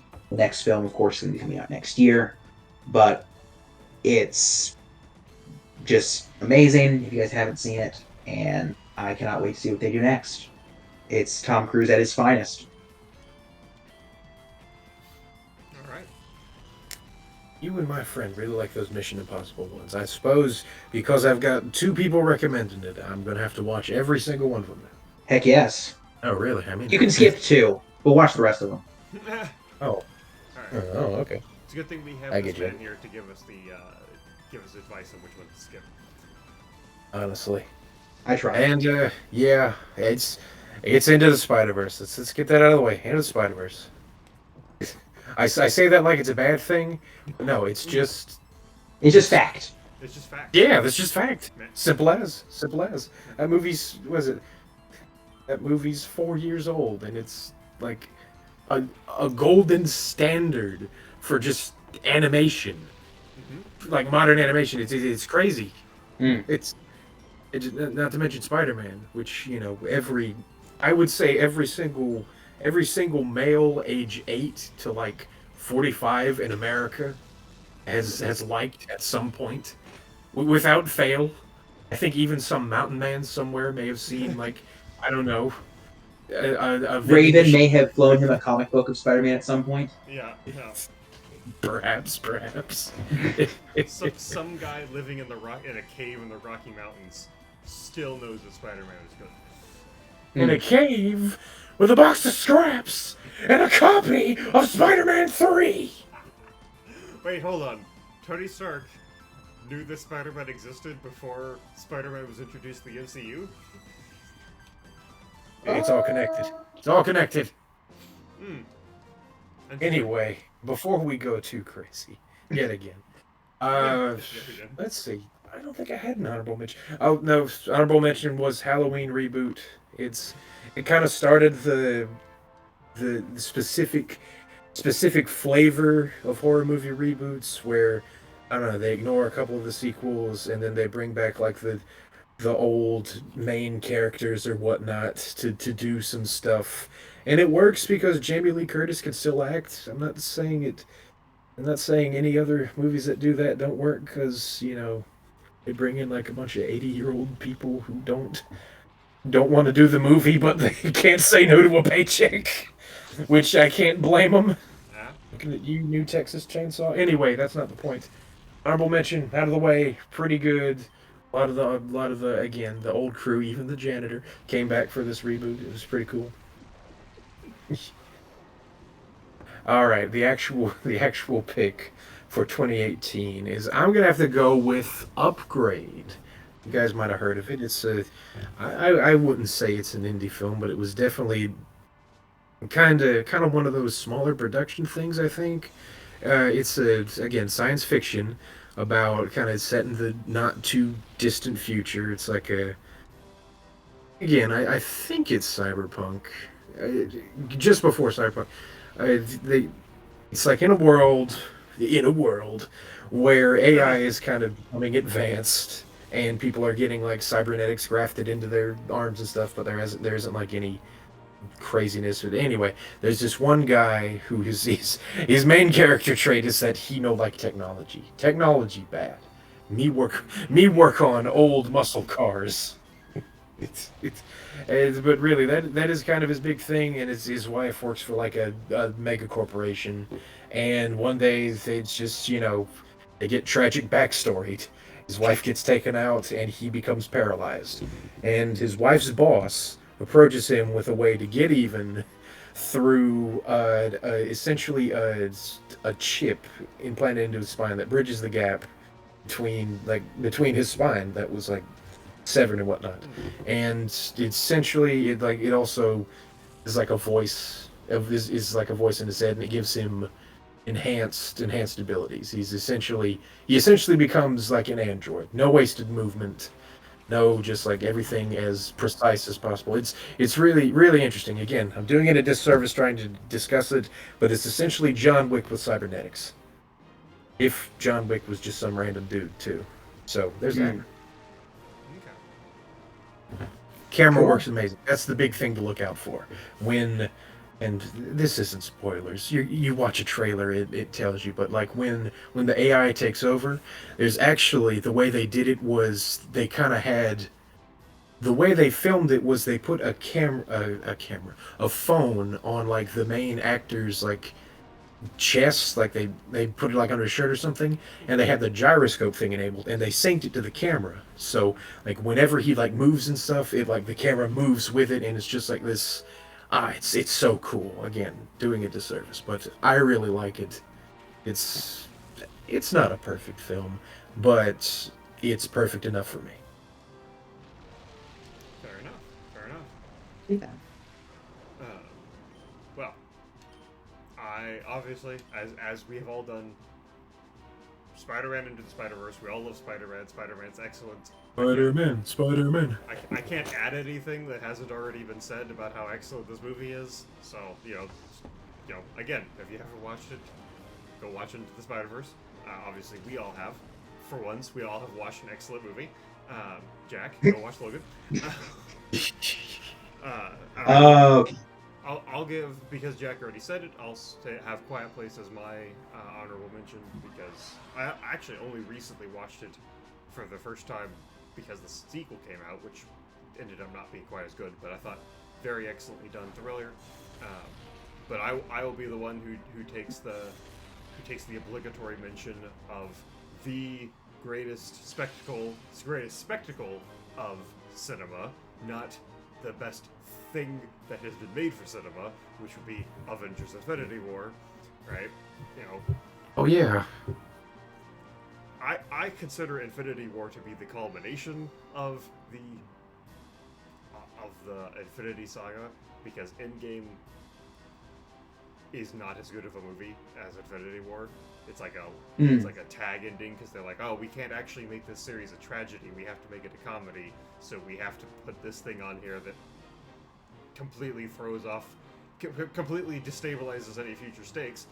But excuse me, that's not relevant. We're talking about Infinity War, where it's actually a tragedy, where the villain actually wins. You know, Thanos actually wins and gets all the stones and kills everyone. And it's like, oh, wow, this movie has real stakes, and the heroes actually lost.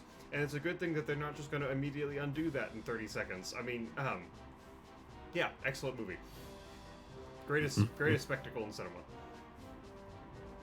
in my opinion, for whatever that's worth. I'd say that's a pretty good take, honestly. Yeah. I don't think you're alone in it. Yeah. I understand. Like I said, I have to make the obligatory reference to this excellent movie. Oh yeah. Because we can't possibly go past that point without mentioning Infinity War. So. Fair enough. Alrighty, well, I guess we're moving now into 2019. Because this, I can't 100% confirm this, but at least on my end, looking at 2019, it might have been the best year for films of like total as far as the most amount of quality we got in a single year. 2019 is definitely up there when it comes to the most we got in 1 year. So I'll narrow it down to two honorable mentions. I'm going with Ford versus Ferrari, which was a Matt Damon Christian Bale film that was just one of the best dramas I've seen in the past 5 or 6 years. And of course, I have to go with the only Ryan Johnson film I love, which is Knives Out. And I'm very much looking forward to the sequel. So it's a very well done whodunit with a great all-star cast and Daniel Craig with an amazing fake accent he puts on. KFC CSI, that's correct. Exactly. AFC CSI. True that. So gotta love it. And so those are my honorable mentions for that year. And then live action, I'll just get out of the way since you're already speaking about Endgame. I put Endgame because even though it might not be my favorite Marvel film, it was easily the best theater experience I've ever had in my life. Just the culmination of all of these films, getting to see this film, and of course the final battle and all that was just amazing, especially with a bunch of other fans getting to experience that all together. Definitely the best theater experience I've ever had, and it was amazing. Can't really complain there. And it really marked the end of an era. So, Yeah. of what for the most part was very consistently entertaining, with very little duds. It's very impressive that they were able to keep up such a level of quality for that long. Obviously, they've not been able to keep that up, but just considering they kept that up for 20 plus films, definitely think is fairly noteworthy. So, anyway, that's my take on Endgame. But then for animated film, is actually one of my all time favorite Christmas films. It was a Netflix original film called Klaus, which has Jason Schwartzman starring as this mailman who has to get all of these letters. He's got to set up a postal service in this town of a bunch of people who are just mean, and they're like rivalries in the city. And basically, he's the spoiled kid, and his father wants him to set up the successful postal service in this town to prove that he actually can do something on his own without the help of his family. And it's basically, to summarize, it's basically a take on the story of Christmas and Santa Claus and all that, and where all these things came into play as far as delivering presents, going down the chimney, all that stuff, the reindeer, just this unique take on all of those tropes, and it's beautifully done, and the animation is fantastic. No, And J.K. Simmons plays Santa, so what's not to like? that's excellent. Perfect Mhm. casting. Truly. So definitely worth a watch if you've not seen it. Definitely one of my all-time favorite animated films. So that does it for me when it comes to 2019. Very cool. Honestly, that's all my picks. You stole them all. Actually, that's a lie. My favorite animated movie of that year was The Lion King. Yeah, that's right. I liked it. No, that's a lie. Don't worry. Don't worry. I'm throwing out a bunch of lies. Don't Just like how Sean disparage. Favreau said there's no way to film, or what is it? No way to get that kind of sunset in real life, like at the beginning of the original Lion King. Oh, why are you lying to us? Okay, anyway, aside from that maddening tangent, my actual picks. I didn't. I had one honorable mention just because I thought the concept of the film was interesting because it's based on a concept of a book I thought was interesting. Honorable mention goes to one of I think it's one of Mike Flanagan's works. I almost said John Flanagan because John Favreau. No, Mike Flanagan's film Doctor Sleep, based on a what is it? Is it Stephen King or Joe Hill? It's either Stephen King or his son. Essentially, a sequel to The Shining. Hmm. I'm pretty sure it's. It's yeah. I couldn't remember which one, but yeah, pretty much it's the book itself is a sequel to the Shining book, which is different from a very pretty different from Stanley Kubrick's The Shining, but this one is a sequel to Stanley Kubrick's Shining, so it's essentially kind of different from the book.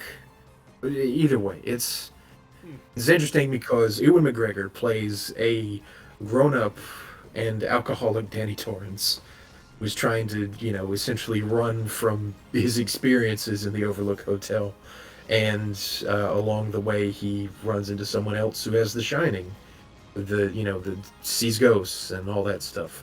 And then he and this little girl who he realizes has the same kind of gift as he did when he was a kid get tracked down by this weird cult of immortal energy vampires who feed on The Shining, and it's just oh, it's crazy. It's very, very crazy. There's a lot of kind of it's it's kind of a movie with some trippy imagery, kind of again an homage to Stanley Kubrick's Shining.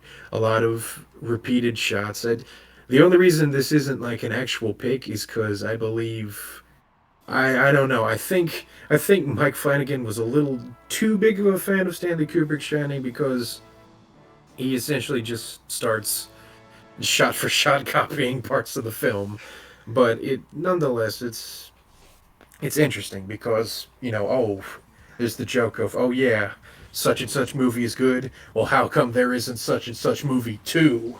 Well, now we have that, and it's okay. All right, and my other pick actually was Knives Out and Klaus. So I guess I'm gonna go with my other honorable mention and do Godzilla King of Monsters. I'm a Godzilla nerd, and in this one he's taller and he fights the big three-headed dragon, And and he's the is really king. cool. And he is the king of the monsters. But really, it's I knew I wasn't gonna get something on the level of like Shin Godzilla or what is it, the original, or one of the better ones from like the 80s or 90s. But I definitely knew I was going to get better than the original Godzilla, and that I did. So I like it. There you go. I don't think that I've watched any of the Godzilla movies now that I think about it. I've watched You've made a grave mistake telling me that, Joe. I'm I going to lo- hunt you down No, and it's force not. you to watch most of the Godzilla movies. That's my hope. My hope is that you'll at least the good ones. I'm happy to watch the good ones. I just haven't yet. Um, I'm not going to add anything meaningful to this conversation about good movies of 2019 because my pick was Knives Out. So, excellent whodunit. Actually, it's a who done it, and then it's a why done it, and then it's a how undone it. Almost. Almost. If you've watched the movie, you understand what I'm saying. If you haven't watched the movie, I won't explain anymore, because it's a mystery. Hmm. I'll throw out, I made a comment about Kung Fu Panda finishing out a solid DreamWorks trilogy, the first solid DreamWorks trilogy. Don't at me. And How to Train Your Dragon 3 finish out the second solid DreamWorks trilogy. So, because we talked about those movies before, so we'll mention the fact that they finished off strong there. Excellent trilogy there. And now I never actually saw the third one. You never saw the third one? I actually saw the third one first. I actually saw How to Train Your Dragon 3 first, because somehow I just completely bypassed the first two. And I was like, oh wow, that was really good. I just wish I understood why we cared about these characters. Hopped in at the end of the train ride. Yeah, it was still fun, but yeah, you know. It was a great ride. I just didn't understand why these people were important at first. I was like, there's clearly a lot of backstory into how these people got to where they're at that I'm missing. But it was good. So the fact that you could watch it out of sequence and still appreciate it means that it has to be good. I think. I'm pretty sure that's a law, right? Yeah, that lines up. You carried the two. It's fine. Yeah. All right. Cool. The math checks All out. right. Yeah, I think that's fair. All right, moving to 2020, where there was barely anything released. Dark times. I'm going to cheat a little bit with my honorable mention. Even though it technically came out in 2021, the film was officially finished in 2020 and was like weeks from being released before lockdown. So it was done in 2021, even though it was done in 2020, even though it released in 2021. So I'm putting Quiet Place 2 as a 2020 movie. Sure. For my honorable mention. There, I said it. So don't at me. And You're fine. for my 2020 best animated film, we are going here with the Demon Slayer Mugen Train film, because Demon Slayer's been anime I've been watching for a while now, and this was a film that covered a few episodes, basically combined a lot of the episodes into like a single film before season 2 came out, and it was excellent. Definitely a very good anime show if you've not seen it. So that's my animated feature. And then live action, I went with Hamilton, the full video recording they did for Disney Plus, the entire Broadway production. I've listened to the what is it called? The cast album for years now. Loved it. And would have loved to have seen the original cast live on Broadway, but of course it was impossible to get tickets. And so obviously just never happened. So the idea that they were able to get the whole original cast to do this, I think is very cool. And it was a blast to watch. And I'm so glad I did. It was just as good as the cast album, if not better, since I'm seeing it all, visually. So very much enjoyed that. Very cool, very cool. I know I keep saying that at the end of every time you give your picks, but really, you've got good taste. All these films are very cool. It's okay. That's how we know. Well, thank you. That's the transition from Jack to Jozo. That's how we know. All right, now, once again, serious and silly. A serious pick, live action for 2020 is The Sound of Metal. Oh, I heard about that. It's a good one. Makes me scared to be a drummer since I drum a lot. It kind of scares me as to what could happen. Yep, it's once again it is kind of a technical one because here it says, just looking at the letterbox again to make sure I get the names right, but yeah, it says here 2019, but it was released in 2020, so it's very simple premise. A drummer starts to lose his hearing, and so it's when a musician loses his hearing, it's got to be just completely life changing, and that is portrayed very well by Riz Ahmed, who's done some cool stuff. Darn it. I mean, guys, first of all, he was the bad guy in the cinematic masterpiece, Venom. This is true. Uh, and he's been in actually good movies too. It's, I'm pretty sure he was the Green Knight. I could be wrong. I feel bad if I'm wrong on that one, but either way, it's what He is was it? in Rogue One. So there you go. Oh yeah, that's what it There you is. But yeah, it's a very interesting character study film. I'm I mean looking at my track record for years, it may not seem like I'm a person very interested in those films. You know, with the likes of Upgrade and Blade Runner. No, Blade Runner's pretty good, but you know, action stuff. Well, I can step back and see a good one of those films. It's really good. And then my other pick is Sonic the Hedgehog. go. Excellent. Fair. That's Good all I gotta choice. say. Good I choice. gotta go fast. Yeah. Gangster's Paradise. Really, I don't think anybody thought it'd be a decent movie. And what is it? Is it? Ironically enough, I have never owned a Sony game console in my entire life, but I still like Sonic pretty good as a kid. So I just, You mean I, Sega?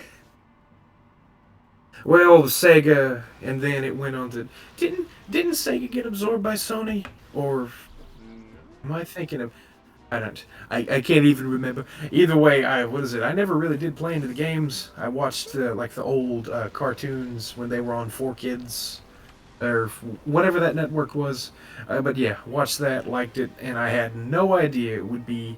It's a decent movie. I don't think anybody ever did with the, of course, the now infamous like weird design that they went with.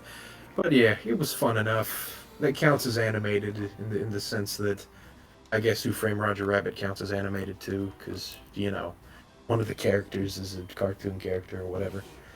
But yeah, 2020 was kind of the the dark time, as it were, because there was not a lot to pick from, but what was there was pretty good. Yeah. Hmm. Yeah. I mean, Sonic the Hedgehog is animated. Is the animated part of the Sonic the Hedgehog movie, and therefore that counts as animated movie pick. So I Hmm. guess I'll go. I guess I'll second you on that because again, Play on the 20, field stands. It's good. yeah, there aren't a whole lot of picks, and I will second. I'll second Jack on Hamilton because I also had been listening to the soundtrack for at least a couple of years at that point, and loved it and lamented the fact that I couldn't watch it live, and that is even this is even better because it meant I could sit in my living room and eat popcorn while watching it. So, which is obviously the optimal way to watch the rap remake of American history. Absolutely. Absolutely. All right, and we are not going to do 2022 because the year has not finished yet. Correct? So that brings Correct. us. So we're just gonna do 2021, All right, The final year. and then bring we're us home, done. Jack. Alrighty. So 2021. If you want to know all of our picks for our full list, you can listen to our wrap up episode we did at the end of season one of Background Noise. That's it. That's it. So That's the last plug. The plug-o-meter is about to explode. yeah. No, wait, no. We already did 3. Jack, what have you done? What have you No! done, you monster? We were so close. Uh, But anyway, for the honorable mention, there is an obvious one that I should pick, but I know one of you guys will, so I'm gonna save it for you guys. So for my honorable mention, I'm gonna go with the Andrew Garfield musical film Tick Tick Boom, which just has beautiful soundtrack and is very well done. That was a Netflix original they did based off of the guy Jonathan Larson, his first musical Tick Tick Boom. He only did two. He did that one, and then I think Rent was his big one. But anyway, this is about his musical Tick Tick Boom and him writing it, and the songs are just amazing. Andrew Garfield can sing really well. Of course, he could do everything else really well. Why couldn't he sing really well? So I definitely want to rewatch that here sometime soon because I was very impressed. So that's my honorable mention for you. Also, just speaking of musicals, I'm going to throw In the Heights in there because was also a good musical that came out that year. But anyway, honorable mentions done. animated film is this anime film called Belle, which is basically a take on Beauty and the Beast. It's not exactly like, but there are a lot of elements they borrow from it for this film, and so that was very well done. I think it technically came in the U.S. this year, but was released in Japan last year, so I'm putting it on my 2021 list. So there you go. Um, and then, of course, pure live action, Spider-Man: No Way Home. Of course, of course. Good stuff. Yeah. Yep.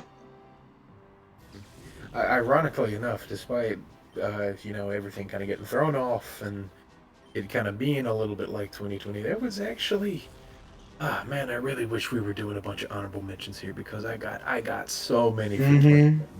All right, you can put But out some extra ones because we're at the end. We ended up with a little bit of extra time. What? You can't say that on his turn. Listen, the squeaky Jack, wheel gets the Jack, oil hold here.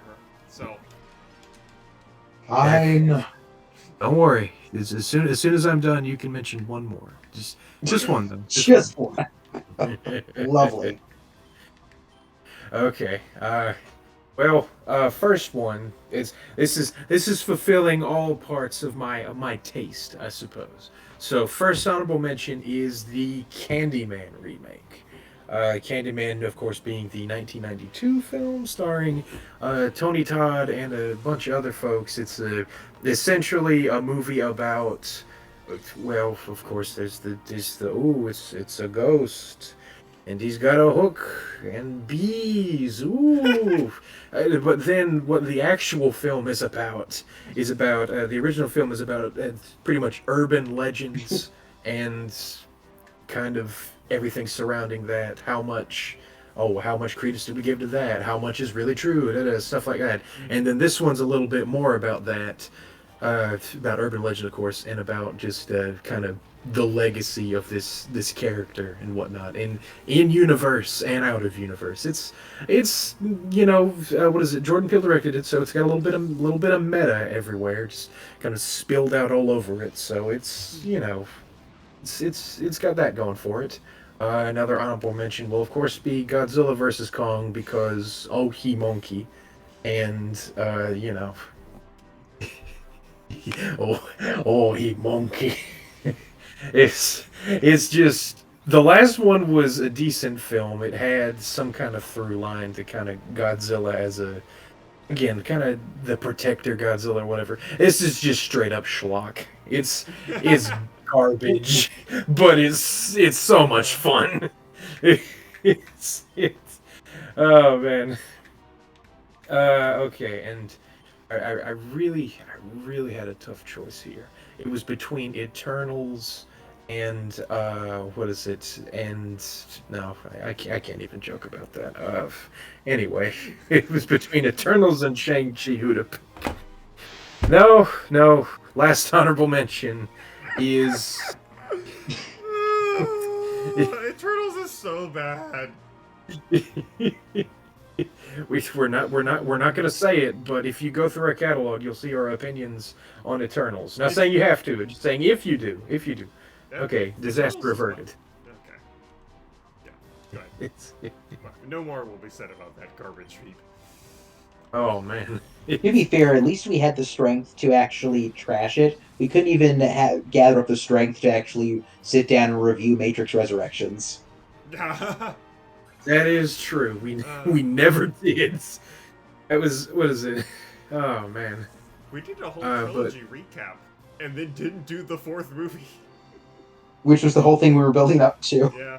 It was just that dull. Yeah, it's that okay. We're completely sidetracked now. Yep. No. It is, but it's the definition of guys. What if we don't have an idea what to do with the new Matrix, but we say in the movie that we don't either? That'll cover for it, right? That's an idea, right? Right? Guys. Admitting that we don't have an idea is an idea, right? No, it's just a bad movie.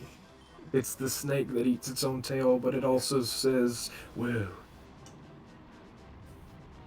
But anyway, It's the snake the last. It's the snake that's eating Sorry, its go own ahead. tail, and it says, "Wouldn't it be ironic if I was eating my own tail right now?" But it's actually eating its own tail. It's actually just doing the thing. Just because you acknowledge it doesn't mean it's not happening. Okay. Anyway. Okay. All right. All right. Okay. Let's take a breath. Whoever edits this, don't just keep it in. Keep it in. This is pure background noise. Calm. Woosah. Woosah. Okay. The last honorable mention, which was actually this was a three-way tie between live action film to pick. So I'm gonna give the two that didn't make it, which is Ridley Scott's The Last Duel. That I really liked, even though some people apparently didn't, according to Ridley Scott. He went on a tirade about this is what's wrong with modern audiences when they couldn't sit down to watch his medieval political drama.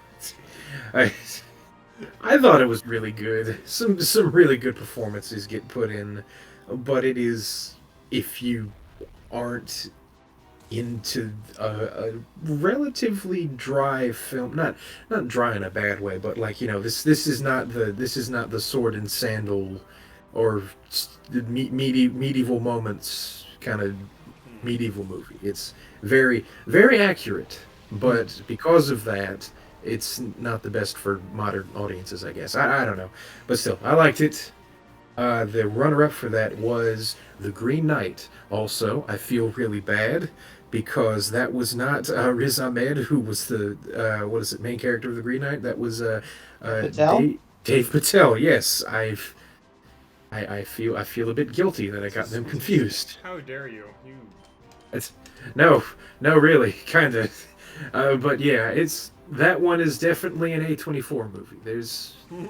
There's no way around that. It's an A24 adaptation of Arthurian legend, and that's great because it's an A24 adaptation of Arthurian legend, and then it's also, okay, the movie. Huh, All right. okay. No, really. Okay. Actual picks here. Dune. I like Dune. It's really cool. It was good. Considering we got the sequel, excuse me, the first movie to compare it to, it's just night and day in terms of presentation, which is just going to happen because technology has gone on and whatnot. But I feel like it did it better. I feel like the first Dune is very much a product of its time, but this one is a little more accurate and a lot more engaging. You pronounce cocaine weirdly. You pronounce cocaine as time. I've never heard drugs pronounced that way before.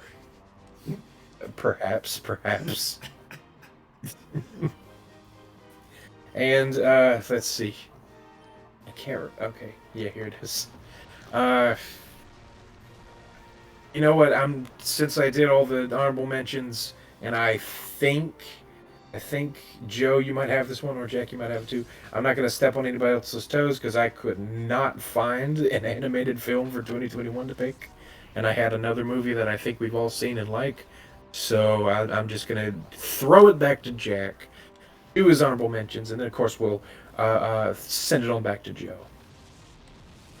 Okay. Didn't have too many more honorable mentions. It was actually a pretty good year for films, though. So we had No Time to Die from James Bond, which wrapped up Daniel Craig's run. And personally, as much as people liked Skyfall and all that, I actually like No Time to Die better, and I think is the second best of the Craig films behind Casino Royale. So very much loved that, and I thought wrapped up his Bond run very well. Then we got the fun animated Netflix film Mitchell's vs. the Machines, which is a fun family film where this quirky family fights aliens. I thought that was very entertaining and did very well. Uh, Luca was a Pixar animated film, which was pretty good.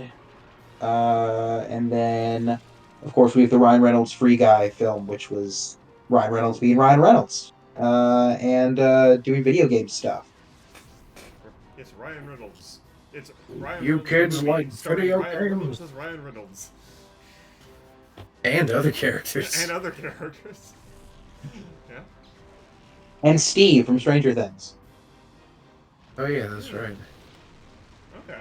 You know, I, I remember now 2021 was the year of guys, we own these properties, or guys, we can put all this in a movie. You remember that? Mm, And it worked with some, which I guess Free Guy and the Spoderman, and then it didn't work with others. And I think we all know what I'm talking about.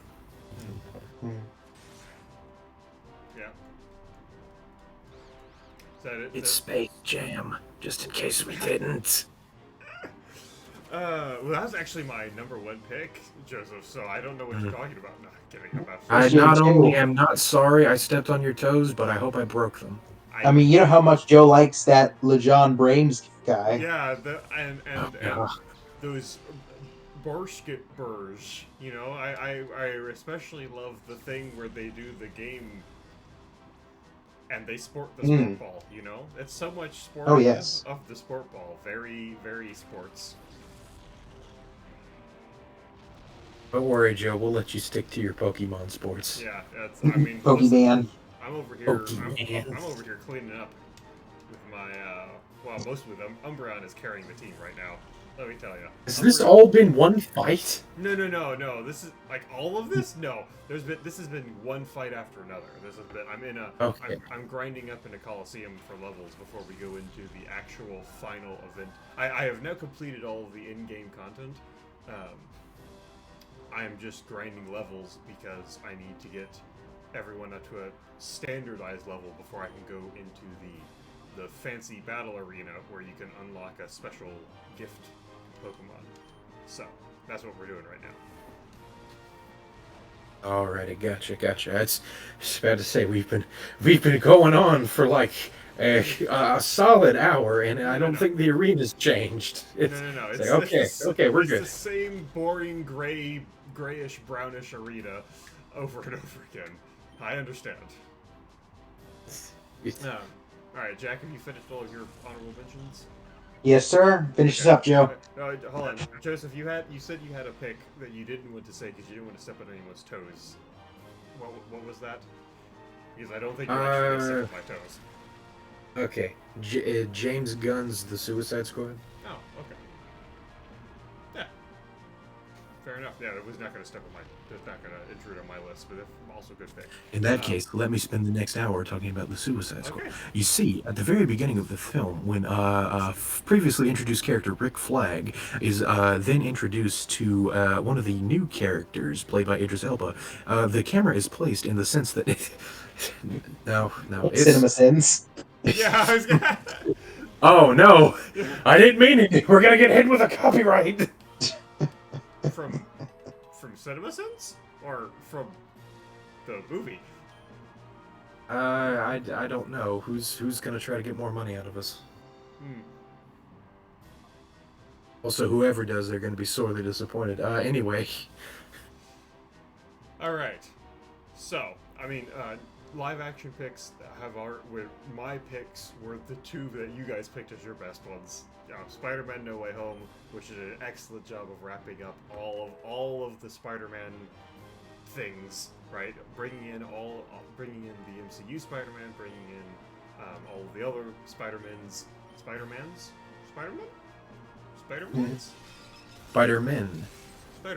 Okay. Bringing in all the other Spider-Men. I was going to make this comment when we talked about Spider-Man Into the Spider-Verse. The reason that all of the other Spider-Man movies have failed, the ones that have failed, is because they had too many villains for the one Spider-Man. And Into the Spider-Verse works because it has precisely one villain with too many Spider-Men, but that works out well.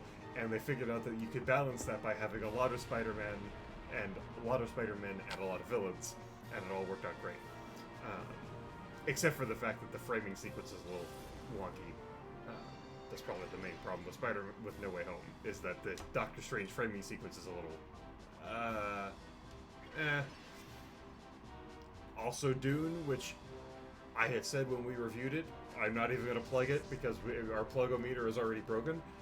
But I had said when we reviewed it that Dune would be great if we get a part 2, and they have confirmed that we will be getting a part 2 eventually.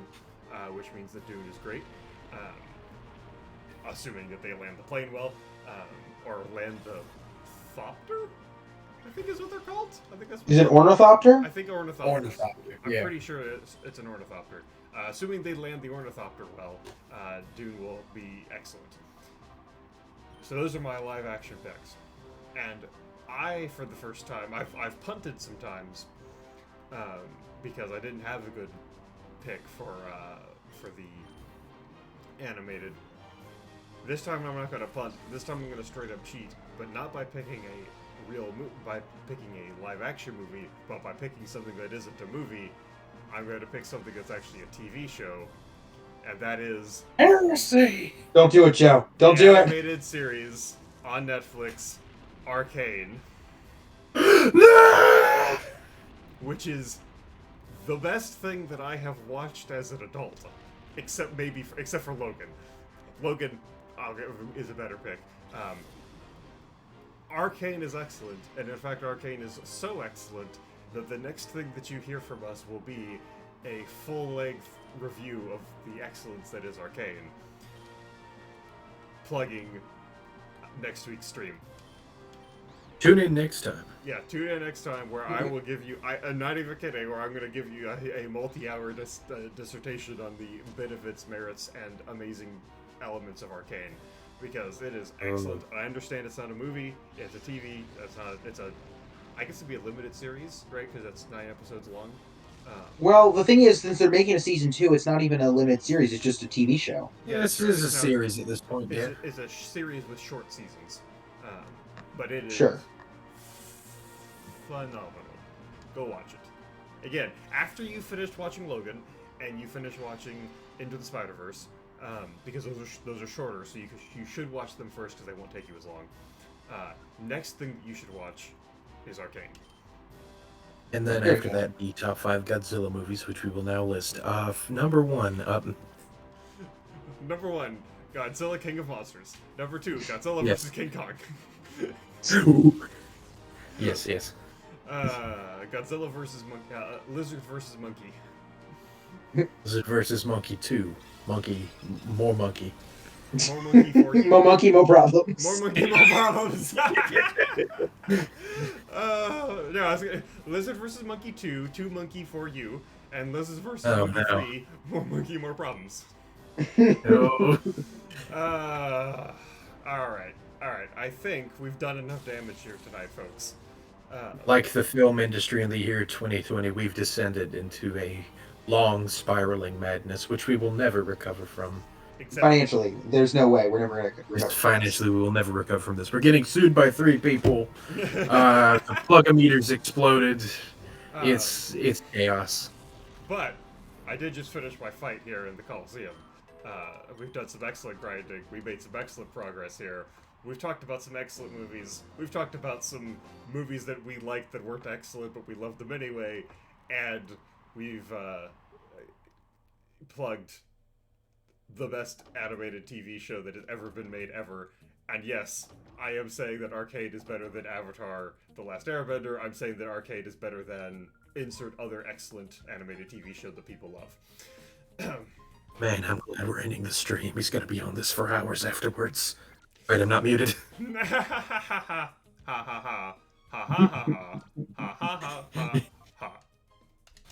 This left's design is very human. Alright, that's it. That's it, folks. That's what we got. That's all we got for today. Oh, we're done. It's late. Bye. Bye.